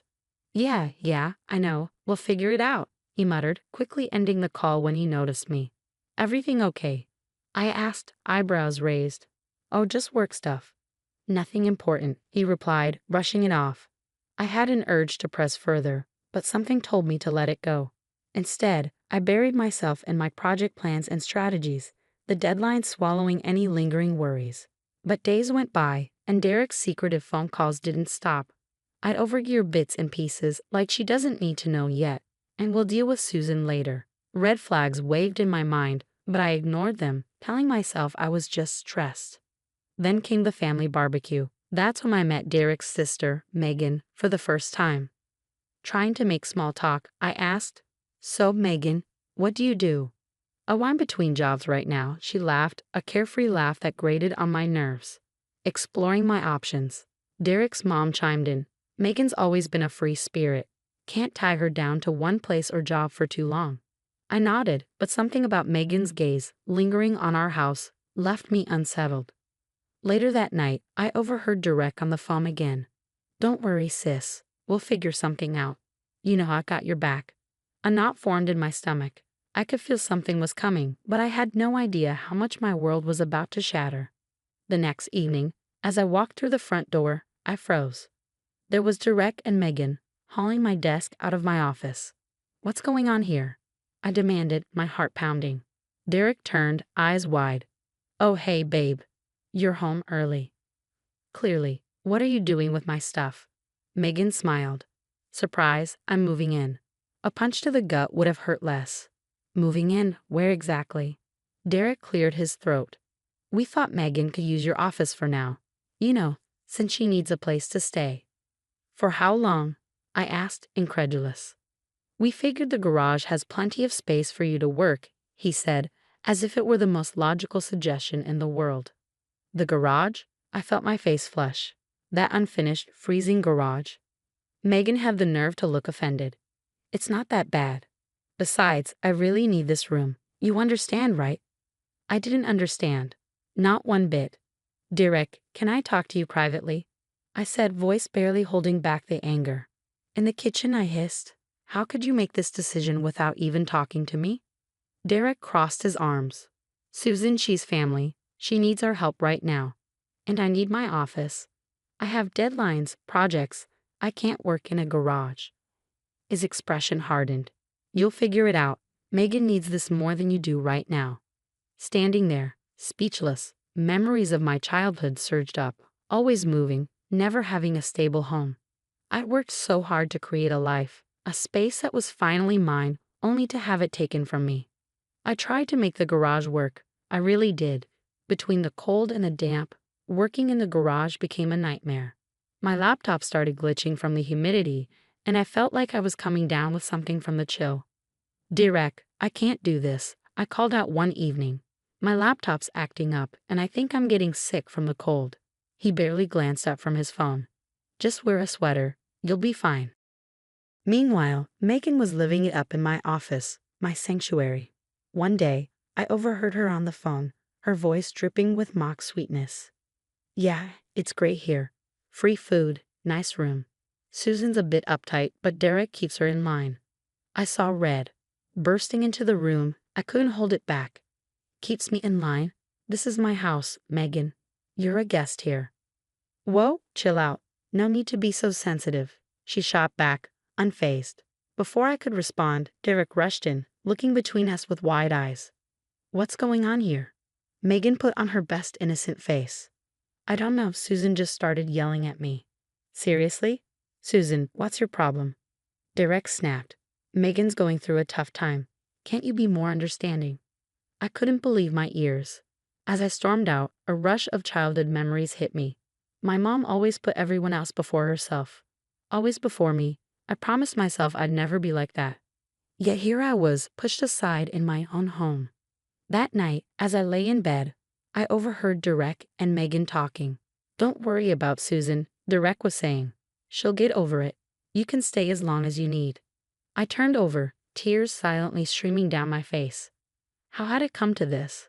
The stability I'd fought so hard for was slipping away, and the one person I trusted to have my back was the one tearing it all down. As I drifted into an uneasy sleep, one thought echoed in my mind. Something had to change, and if Derek wouldn't stand up for me, then I would have to stand up for myself. I couldn't take it anymore. I needed to talk to someone who'd actually listen. The next morning, I called Jasmine and asked her to meet me for coffee. "Girl, you look like hell," Jasmine said as I slumped into the cafe chair. "Thanks," I muttered, feeling like I was already defeated. "I feel like it too."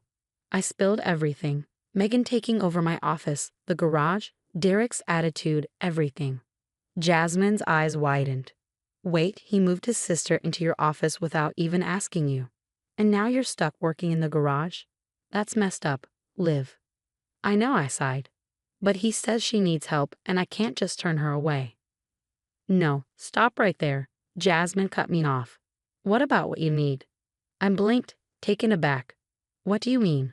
"I mean it's your house too, and honestly, you might want to think about whether this relationship is even worth saving." Her words hit hard, but deep down, I knew she had a point. The next day at work, I confided in Tyler during our lunch break. "Well, that's rough," he said, shaking his head. "No offense, but your husband sounds like a real piece of work." "It's not just the office thing," I admitted, biting my lip. "He's been weird about money lately too, questioning every purchase I make, but apparently it's fine to support his sister." Tyler leaned in, his expression serious. "Susan, that's financial control. It's a form of abuse." The word abuse made my stomach churn, but it also opened my eyes. I hadn't seen it for what it really was until now. That evening when I got home, I found Megan in my favorite blouse. "Oh hey Susan, hope you don't mind. I borrowed this. It looks better on me anyway," she smirked. I froze. On a coffee table, my makeup was scattered across the surface. "Are those my cosmetics?" I demanded. "Yeah, I ran out. No big deal." It was the last straw. "Actually, it is a big deal. That stuff's expensive, and you didn't ask." Megan's face crumpled. "I can't believe you're being so mean. I thought we were family." And then, right on cue, Derek walked in. "What's going on?" "Megan's just yelling at me for borrowing some things," Megan sniffled, playing the victim. Derek turned to me, his face hard. "Seriously? You're making her cry over clothes and makeup." "That's not the point," I shouted, frustration rising. No, you listen," Derek cut me off. "Megan's family. If she needs something, she can use it. End of discussion." As they stormed off, leaving me standing there, I felt more alone than ever. Over the next few weeks, I threw myself into work. I stayed late at the office, volunteered for extra projects, anything to avoid going home. During those long hours at work, a plan started forming. I opened a separate bank account and quietly started setting money aside. I researched apartments in the city, closer to work, and even reached out to a divorce lawyer to explore my options. One night, as I sat in the cold garage trying to finish a report, I overheard Derek and Megan laughing in the kitchen. They were planning a weekend trip, just the two of them. "Don't worry about Susan," Derek said dismissively. "She's so busy with work she probably won't even notice we're gone." In that moment, something inside me snapped. I realized I'd been holding on to a marriage that no longer existed. Derek had chosen his sister over me time and again. I deserved better. A partner who respected me, who prioritized our relationship. It was time to choose myself. The day of my big presentation finally arrived. My hands shook as I stood before the executives, but I nailed it. When the room erupted in applause, my boss pulled me aside, saying, "Susan, that was incredible. We're promoting you to senior marketing director." I could barely contain my excitement. That night, I broke the news to Derek. "They're giving me an office downtown. It's required for the new position." He barely looked up from his phone. "That's nice. More space for Megan here, I guess." I bit my tongue, knowing he had no idea what was really coming. Over the next few weeks, I prepared.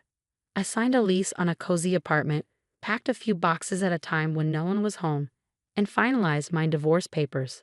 On moving day, I waited until Derek and Megan left for their weekend trip. Then I sprang into action, loading my car with everything I carefully stashed away. As I placed my wedding ring and a letter explaining everything on the kitchen counter, I felt a mix of sadness and relief. This house, once my dream home, now felt like a prison I was finally escaping. I took one last look around, then walked out the door, closing that chapter of my life behind me. Months passed and life found a new rhythm. My promotion brought challenges, but I thrived. I made new friends at work, reconnected with old ones, and slowly began to heal. One Friday night, I met up with Jasmine for drinks. "Girl, you look amazing. How's the new place?" she asked, raising her glass. I couldn't help but smile. "It's perfect. All mine, no freeloaders allowed." We laughed, and for the first time in years, I felt truly free. "So," Jasmine said with a mischievous grin, "ready to get back out there? There's this cute guy in my yoga class." I felt a flutter of excitement. You know what? Maybe I am. As we chatted, my phone buzzed with a text from Tyler. Guess who I just saw at the unemployment office? Derek and Megan. I shook my head, feeling a strange mix of emotions. Karma's a funny thing. Later that night, curled up on my couch with a good book, I reflected on how far I'd come. The scared, insecure woman who once let others walk all over her was gone. In her place was someone stronger, more confident, fiercely protective of her own happiness. There were still tough days and moments of doubt, but looking around at the life I'd built, I knew I'd made the right choice. As for Derek and Megan, they were learning the hard way that actions have consequences. And me? I was too busy embracing my new life to look back.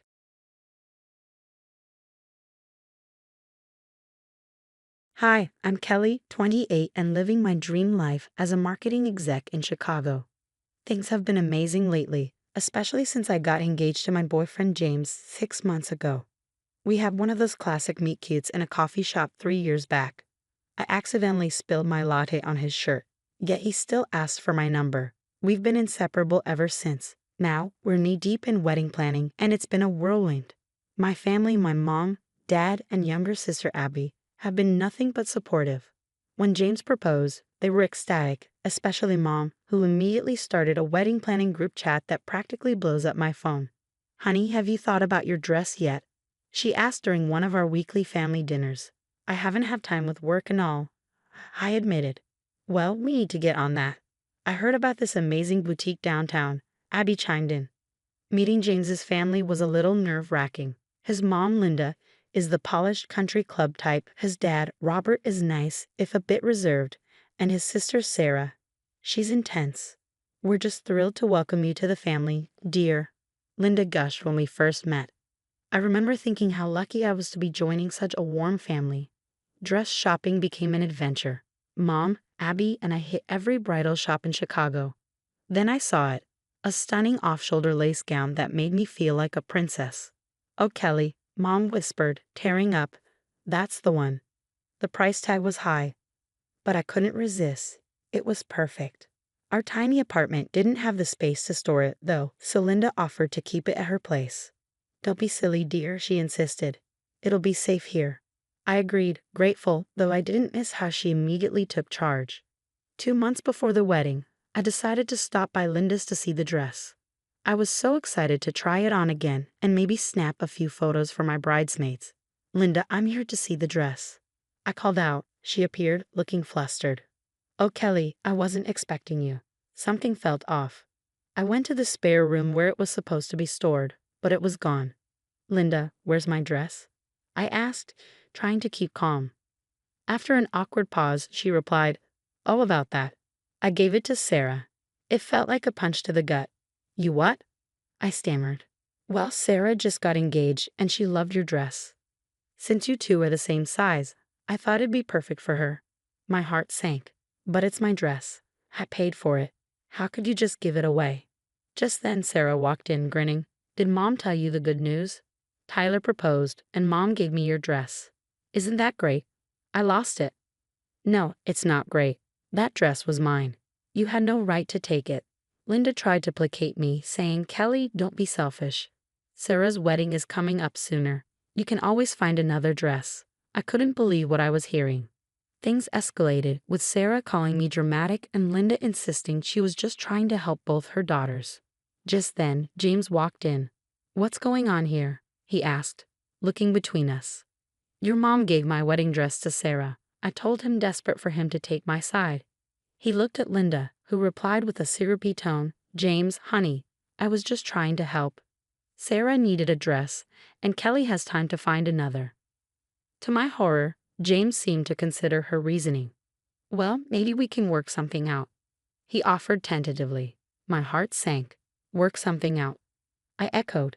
This wasn't just about a dress anymore. It was about boundaries, respect, and the family I thought I was marrying into. With everything crashing down, I finally whispered, "I can't do this," and grabbed my purse. As I left, I heard James weakly call after me, "Kelly, wait. We can figure this out." I was already out the door, tears streaming down my face. As I drove away, the realization hit hard. This wasn't just about a wedding dress. The perfect family I thought I was joining was anything but, and James, the man I was supposed to marry, couldn't even stand up for me. Eventually, I had to pull over, blinded by my tears, and a question kept haunting me. What was I supposed to do now? I spent the next few days holed up in my childhood bedroom, trying to process everything. Mom would bring me tea and tissues, while Dad paced around, muttering about that woman and her audacity. One evening, Mom sat down beside me and held my hand. "Sweetie, you need to think long and hard about this," she said gently. "Is this really the family you want to marry into?" I called my best friend Zoe and poured my heart out. "I don't even know who James is anymore," I sobbed. He just stood there while his mom gave away my wedding dress. "Girl, that's messed up," Zoe replied. "You deserve better than that. Maybe you should postpone the wedding, give yourself some time to think." After a sleepless night, I knew what I had to do. I texted James, "We need to talk. I'm postponing the wedding." He replied immediately, and soon he was at my parents' house, looking frantic. "Kelly, please, we can work this out. I'll buy you a new dress, any dress you want." I shook my head, sadness mixing with newfound resolve. "It's not about the dress, James. It's about respect. Your mom gave away something that meant the world to me, and you didn't even stand up for me. I'm sorry, I was just shocked. I'll talk to her, make her understand." "That's just it, James. Why does she need to understand? What she did was wrong. Period." A few days later, Linda called, her voice dripping with false sweetness. "Kelly, dear, I'm so sorry for this little misunderstanding. I was only trying to help Sarah, you understand." I took a deep breath, steadying myself. "No, Linda, I don't understand. What you did was wrong." Her tone hardened. "Well, the dress has already been altered for Sarah. There's no going back now." I hung up, a mix of anger and relief settling over me. At least now I knew where I stood. Later, Robert, James's dad, arranged a family meeting, convinced we could work things out. Reluctantly, I agreed to go. As soon as I walked in, tension filled the room. Linda sat primly on the couch, Sarah sulked in the corner, and James looked like he wished he were anywhere but there. Robert cleared his throat, trying to be diplomatic. "Now let's all calm down and discuss this rationally. Kelly, I understand you're upset about the dress." I cut him off. "It's not just about the dress. It's about respect and boundaries." Linda rolled her eyes. "Oh, please, you're making a mountain out of a molehill. Sarah needs the dress more than you do." "How can you say that?" I exploded. "It was my dress. I paid for it. I chose it. It meant something to me." Sarah rolled her eyes. "God, you're so selfish. It's just a stupid dress." I looked to James, searching for support, but he just looked away, mumbling, "Maybe we can find a compromise." That was the last straw. I stood up, my voice shaking. "There is no compromise. I won't be attending any wedding without my original dress. And you know what? I'm starting to think there shouldn't be a wedding at all." Linda gasped, feigning shock. "You throw away your relationship over a dress? How childish." I looked her straight in the eye. "No, I'm walking away from a toxic situation where my feelings and my belongings aren't respected." James finally spoke up, a hint of desperation in his voice. "Kelly, please don't do this. We love each other." I felt a wave of sadness. "Do we, James? Because love should include respect and support, and I'm not feeling either from you right now." The room erupted into chaos. Linda and Sarah hurled accusations, calling me selfish and dramatic. Robert tried to calm everyone down, and James, he just stood there, torn between me and his family. In that moment, I knew.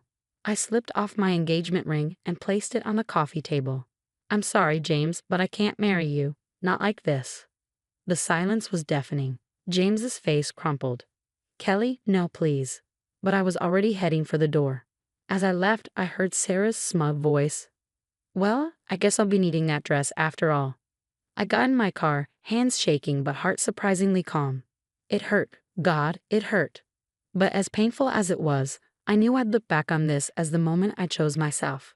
The weeks following my breakup with James were tough. I was determined to move forward. My family and friends rallied around me, offering support and reminding me of my worth. Zoe dragged me out for girls' nights, insisting I reclaim my fabulousness. At work, I threw myself into a big project, channeling all my emotions into creativity. Meanwhile, I heard through the grapevine that Linda was spreading rumors about me. Apparently, I was now a gold digger who trapped James and then cruelly dumped him. It stung, but I refused to engage. My silence spoke volumes. Months passed, and then Sarah's wedding day arrived. I tried not to think about her wearing my dress, focusing instead on a weekend getaway with my sister. But the drama found me anyway. My phone buzzed with a text from my friend Alex. Gee, you won't believe what just happened at Sarah's wedding. Curiosity got the better of me. I called her back immediately. Alex, what happened? Spill. Buckle up, because this is wild. Alex said, her voice brimming with excitement. Apparently, Linda had been a nightmare throughout the wedding planning, constantly overruling Sarah and her fiancé Tom's decisions. On the wedding day, she tried to change the entire ceremony layout at the last minute. I couldn't help but chuckle. You're kidding on the actual wedding day. I wish I was. She was going on about how the altar needed to face a different way and how they needed to redo the seating chart. But Tom lost it, Kelly. Like full-on explosion. He yells, "This is our wedding, not yours," then goes off about how Linda's been controlling everything. But the kicker? Sarah sides with Linda. She's all, "Mom just wants what's best for us." So Tom says, "I'm sorry, Sarah, but I can't marry into this family." Total chaos. And get this, Sarah tried to pin it on you. She told everyone that if you hadn't been so selfish about the dress, none of this would have happened. I couldn't help but laugh. Of course she did. Thanks for the update, Alex. It's crazy, but honestly, I'm just glad I'm not part of that mess anymore. As I hung up, I shook my head at the absurdity of it all. What had once been a source of pain now felt like a distant, almost comical memory. A week later, I got a call from James. Kelly, I am so sorry. I see now how toxic my family is. Can we talk? I took a deep breath. James, I appreciate your apology, but it's too late. I've moved on, and I think you need to work on yourself before you're ready for a relationship. You're right, he said softly. I've started seeing a therapist. I just wanted you to know that you were right about everything. A year flew by. I was thriving at work, and I had even started dating again. Nothing serious, but it felt good to put myself out there. Friends told me Linda's social circle had shrunk. Her controlling behavior had finally caught up with her. Sarah struggled too, unable to maintain relationships because she couldn't break free from her mother's influence. As for me, I was grateful. Grateful for the strength I found, grateful for dodging a bullet, and excited about my future. Standing up for myself had been hard, but it led me to a life filled with respect, love, and genuine happiness. So what would you have done if you were in Kelly's shoes? Would you have confronted Linda and Sarah more aggressively? Or do you think Kelly made the right choice in walking away from the toxic situation? Share your thoughts in the comments below. I'd love to hear your perspective on handling family drama and standing up for yourself in tough situations. If you enjoyed this story and want to hear more like it, don't forget to hit that like button and subscribe. Your support means the world to us and helps us bring more engaging content your way. Thanks for watching.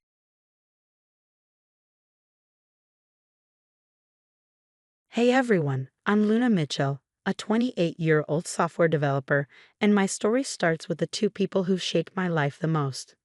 My incredible grandmother Eleanor, who raised me after I lost my parents in a car crash when I was 12, and Henry Cooper, my ex-fiancé, though we'll get to that part. One evening, as Grandma Eleanor adjusted family photos on the fireplace mantel of her sprawling mansion, she turned to me with a warm smile. "These coding contracts you're landing are impressive, sweetie, but I'm so happy you finally found someone worthy of you." I looked down at my engagement ring, smiling. "Henry is different, Grandma. He actually understands me. His real estate business is taking off, and he gets my tech talk." But not everyone was so convinced. Over coffee, my best friend Lisa gave me a look. "I don't know, Luna. Something about Henry seems off. It's like he talks about all these big deals but never really shows proof." I brushed it off with a laugh. "Not everyone needs to post their wins on LinkedIn, Lisa. He's just private about business." Then there was Rachel, Henry's sister, who hovered around like a new best friend. "Luna, darling, have you chosen the venue yet? Henry is just so excited for this wedding. Oh, and you may want to consider a prenup with Eleanor's fortune and all." I remember snapping back, "That's none of your business, Rachel." One evening, Grandma Eleanor surprised me with an unexpected announcement. "Luna dear, I want you to have early access to part of your inheritance. Let's make this wedding everything you've dreamed of." Henry's eyes lit up when I told him the news. Meanwhile, Marcus, Henry's best friend, was always around, a cheerful presence during our wedding planning. "Henry can't stop talking about you, Luna. I've never seen him so invested in a relationship." Yet Rachel's husband David was quiet, always watching, especially when Henry and Rachel had their whisper conversations. Once he muttered to me, "You're good for this family," with a look I couldn't quite interpret. Wedding planning consumed 6 months of my life. Henry convinced me to open a joint account for wedding expenses. "Practice for our future," he called it. I was so in love that I agreed to everything. 300 guests. I asked, seeing the guest list he prepared. "Eleanor's connections will be great for my business," he said with a grin. "This isn't about business, Henry. It's about us," I reminded him. "Of course, babe," he said, kissing my forehead. But his eyes flicked to the inheritance papers on my desk. Grandma Eleanor was thrilled, helping with every detail. "You'll be the most beautiful bride, sweetheart. I can finally rest easy, knowing you'll be taken care of." I just smiled, hanging up my wedding dress, ready for the biggest day of my life. If only I'd known what was coming. On the day of the wedding, I stood in the bridal suite, my hands shaking as I checked my phone for the 100th time. 300 guests waited, but Henry wasn't answering. "He's probably just stuck in traffic," Lisa said, though I could hear the tremble in her voice. Minutes turned to hours as the whispers outside grew louder. Then Marcus burst into the room, his face ashen. "Luna, I'm so sorry." "Henry, he's gone. He left with Emma, Rachel's friend from the yoga studio." The room started spinning. "What do you mean gone?" I whispered, feeling the words hit me like a punch. "They took a flight to Cancun this morning. Rachel knew. She's been helping them plan it." The world blurred around me. I barely registered the guests drifting away with pitying looks or Lisa holding me as I broke down. Then a scream echoed from the reception hall. "Call an ambulance. Eleanor's collapsed." The hospital waiting room was a haze of fluorescent lights and beeping machines. A doctor finally approached me with a grave expression. "Miss Mitchell, your grandmother suffered a major heart attack. The stress triggered an underlying condition." I sat by Grandma Eleanor's hospital bed, clutching her frail hand. "The joint account," I whispered. "It's empty. Henry took everything. Everything we saved for the wedding." Eleanor's voice was faint but fierce. "Get my lawyer now." The lawyer arrived, and Eleanor's hands shook as she signed. "I'm changing everything, making it ironclad. He won't get a penny." David, Rachel's husband, visited me that evening, delivering the final blow. "Luna, Henry's real estate empire is all fake. He's never closed a single deal. The office he showed you, rented for show. The cars, leased under fake names." "How long have you known?" I asked, my voice barely a whisper. "Too long," he admitted. "Rachel's been covering for him, helping him scam people. I've been gathering evidence for weeks." I watched Grandma Eleanor fade, her last words haunting me. "Don't let them win, sweetheart. Show them what a Mitchell is made of." The day she passed, a package arrived, a final gift from her. Inside, I found proof of everything. Henry's debts, his fake business documents, emails between him and Rachel planning the entire scheme, and the deed to the mansion along with documents for my inheritance, $5 million and 3 properties. David had found it all in Rachel's office. It's time everyone knew the truth, he said quietly.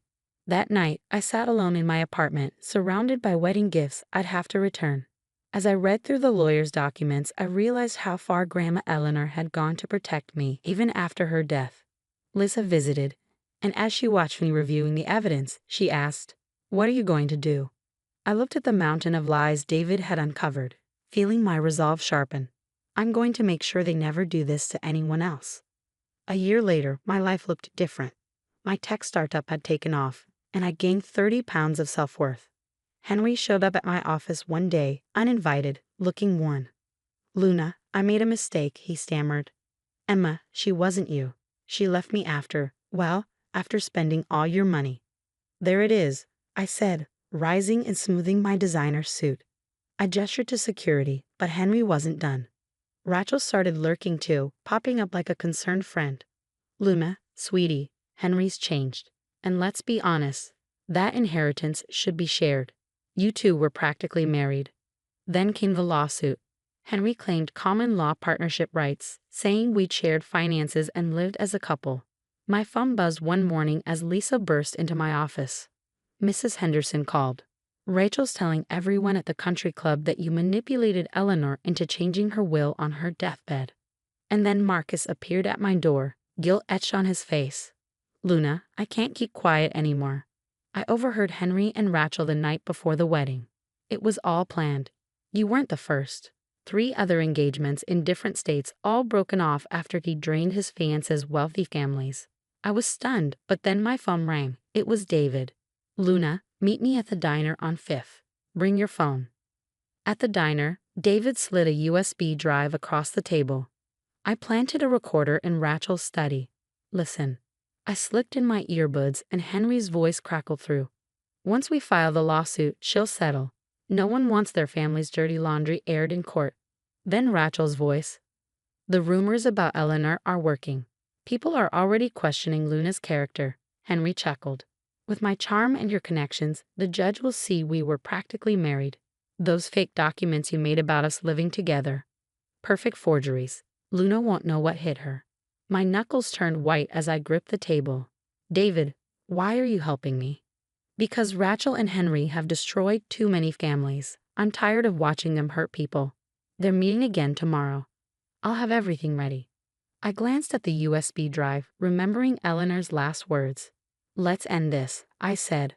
"Once and for all." In court, my lawyer stood. "Your Honor, before we proceed with Mr. Cooper's lawsuit, I'd like to submit new evidence." He held up David's recordings. Henry's face went pale as his lawyer sputtered. "What evidence?" The recordings played, filling the courtroom with Henry and Rachel's voices, detailing their scheme in their own words. But that was just the beginning. "The FBI would like to speak with you, Miss Mitchell," a stern-faced agent said as he appeared in my office. "We've been tracking a pattern of marriage fraud across state lines." Hours later, I sat in a federal building surrounded by photos of Henry's previous targets, 3 broken engagements, each involving wealthy families. Every time he used the same playbook, Agent Torres explained. Shortly afterward, Rachel's real estate office was raided.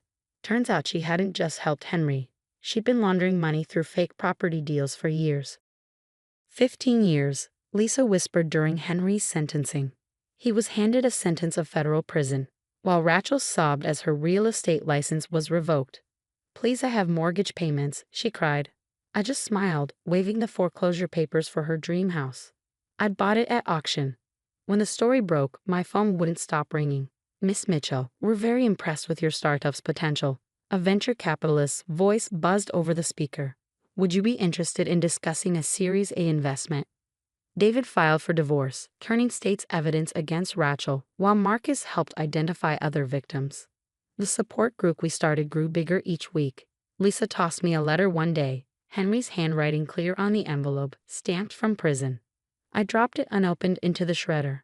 Then I opened my laptop, clicked Send Donation, and transferred another $100,000 to the Fraud Victims Support Fund we'd established.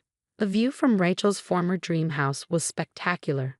I turned it into a shelter for women escaping financial abuse. Grandma Eleanor would have loved that. "To new beginnings," I said, raising my glass with Lisa, David, and Marcus on the shelter's opening day. Somewhere in a federal prison, Henry was beginning year one of his 15-year sentence. Rachel was living in a studio apartment, drowning in legal fees. And me? I was just getting started. My company's IPO was next week. So, what would you do if you discovered your ex kept evidence of their previous scams? Would you turn them in immediately, use it as leverage, or wait and plan like I did? The hardest part wasn't the wedding day betrayal. It was realizing that my grandmother saw through Henry's lies before she died and changed her will to protect me one last time. Sometimes love means making tough choices to protect the people we care about. Drop your thoughts in the comments below. I'd love to hear about your experiences dealing with manipulative exes and how you got your power back. Remember, success is the best revenge, but justice is pretty sweet too. If this story resonated with you, make sure to hit that like button and subscribe for more tales of overcoming toxic relationships and coming out stronger. New stories drop every week about survival, revenge, and karma finally catching up to those who deserve it.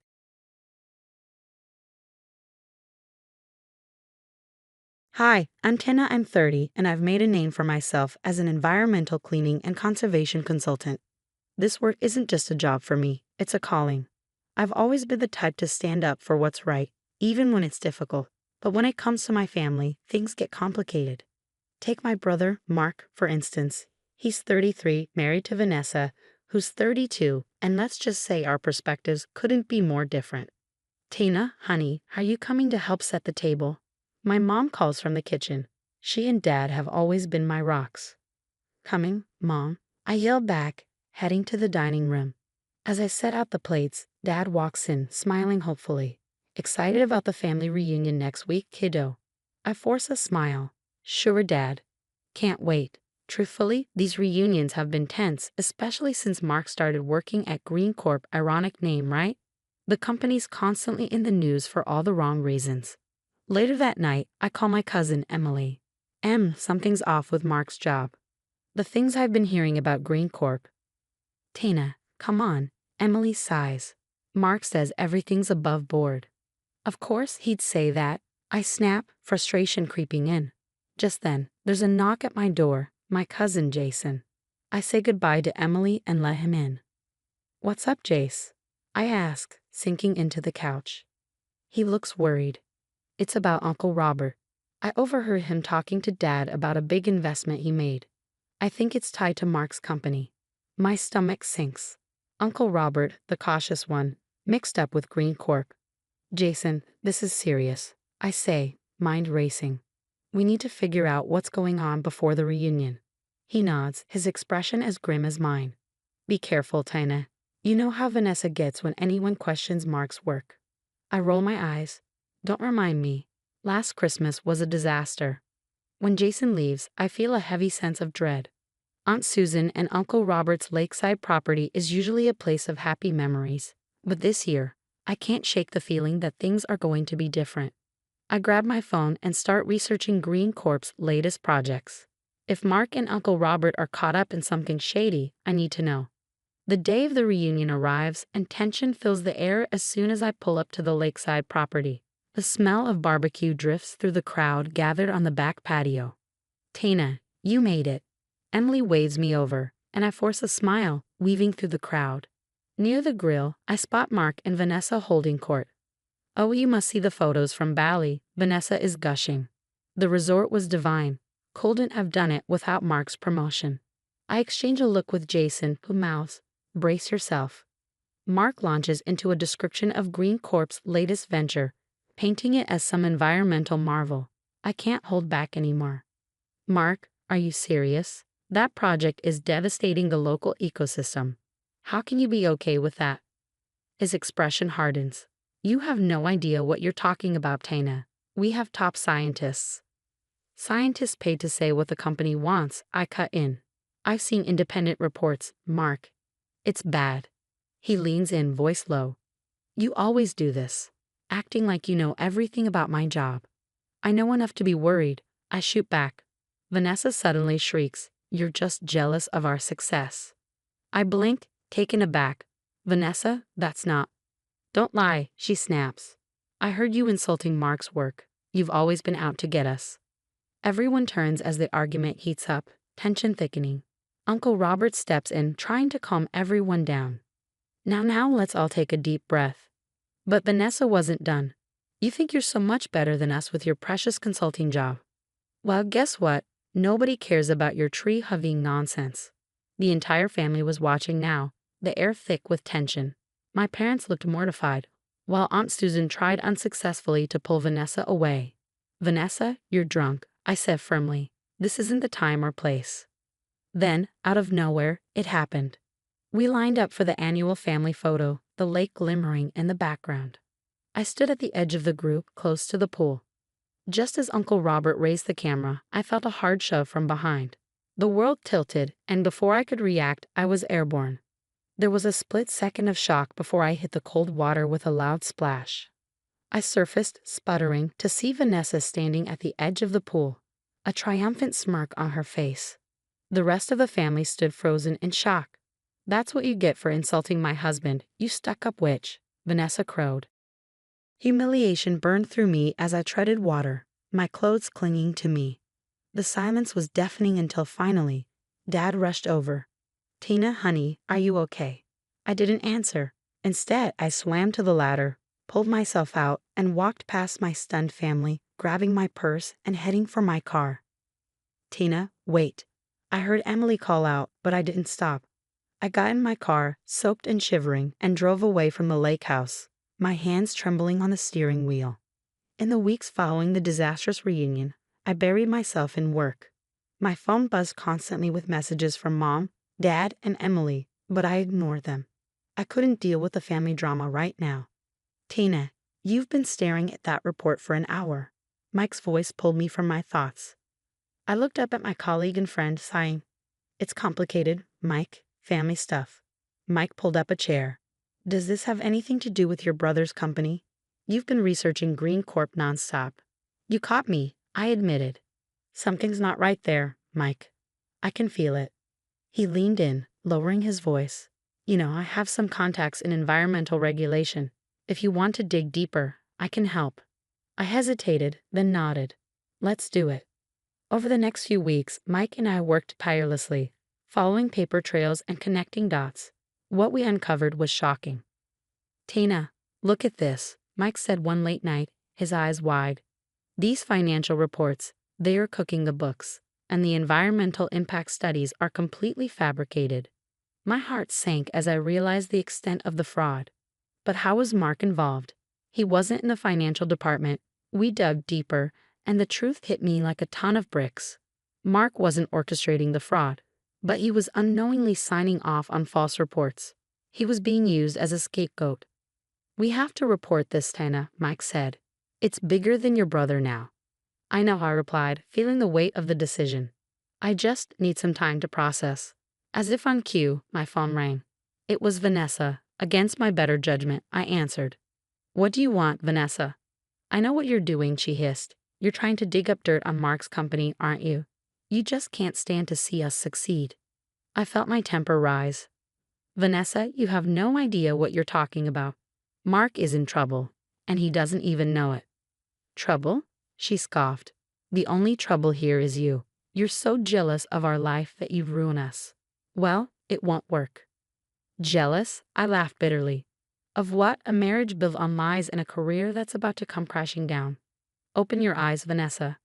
Stay away from us, she spat, or I'll make sure you regret it. The line went dead. I stood there, shaking with anger and frustration. Mike approached cautiously. Everything okay? I took a deep breath. No.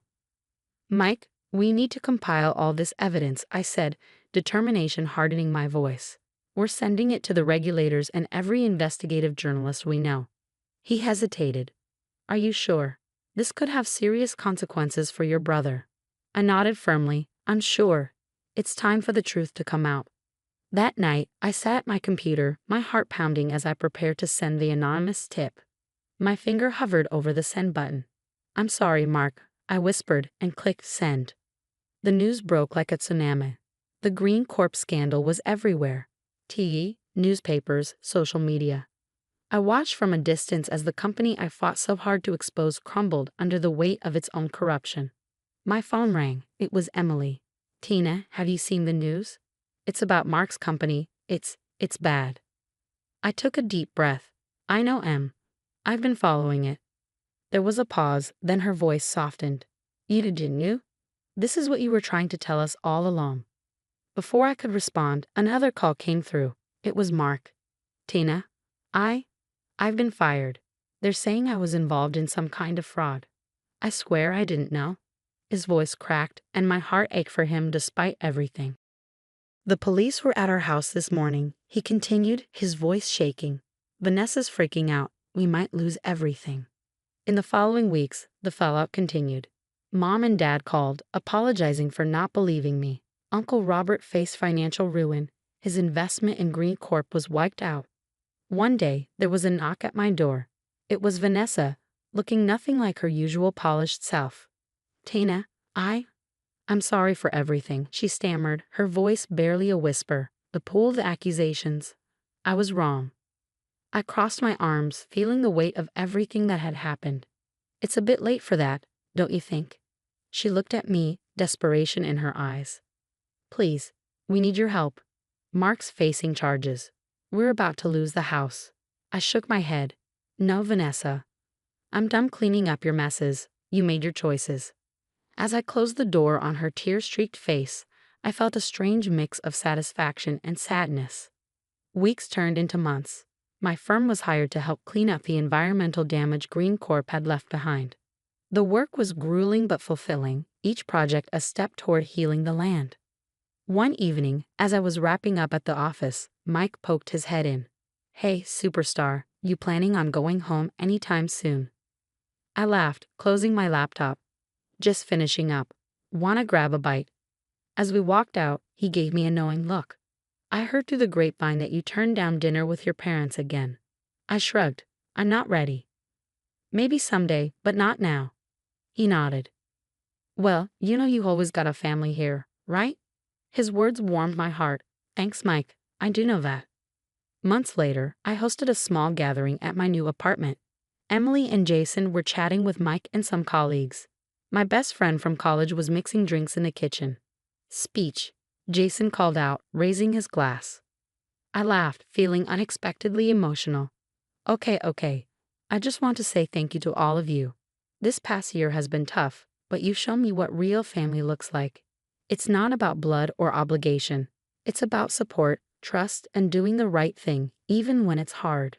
Emily raised her glass. To Tina, the bravest person we know. Just then, the doorbell rang. Jason answered and returned with a puzzled look. Tina, there's a delivery for you. I opened the small package to find a single sheet of paper. It was a letter from Mark. Tina, I know it's too late to fix things between us, but I wanted you to know that you were right about everything. I'm facing the consequences of my actions now, and I understand why you did what you did. I hope someday you can forgive me. Your brother, Mark. I folded the letter and tucked it away, a bittersweet sense of closure washing over me. Maybe someday, I thought. But for now, I had a party to enjoy and a bright future ahead. The story's over, but I'm curious. If you were in my shoes, would you have exposed the truth, knowing it could ruin your brother's life? Was I right to prioritize justice over family loyalty? Share your thoughts in the comments. And if this dilemma got you thinking, hit like and subscribe for more complex moral quandaries. Your opinion matters. Let's discuss.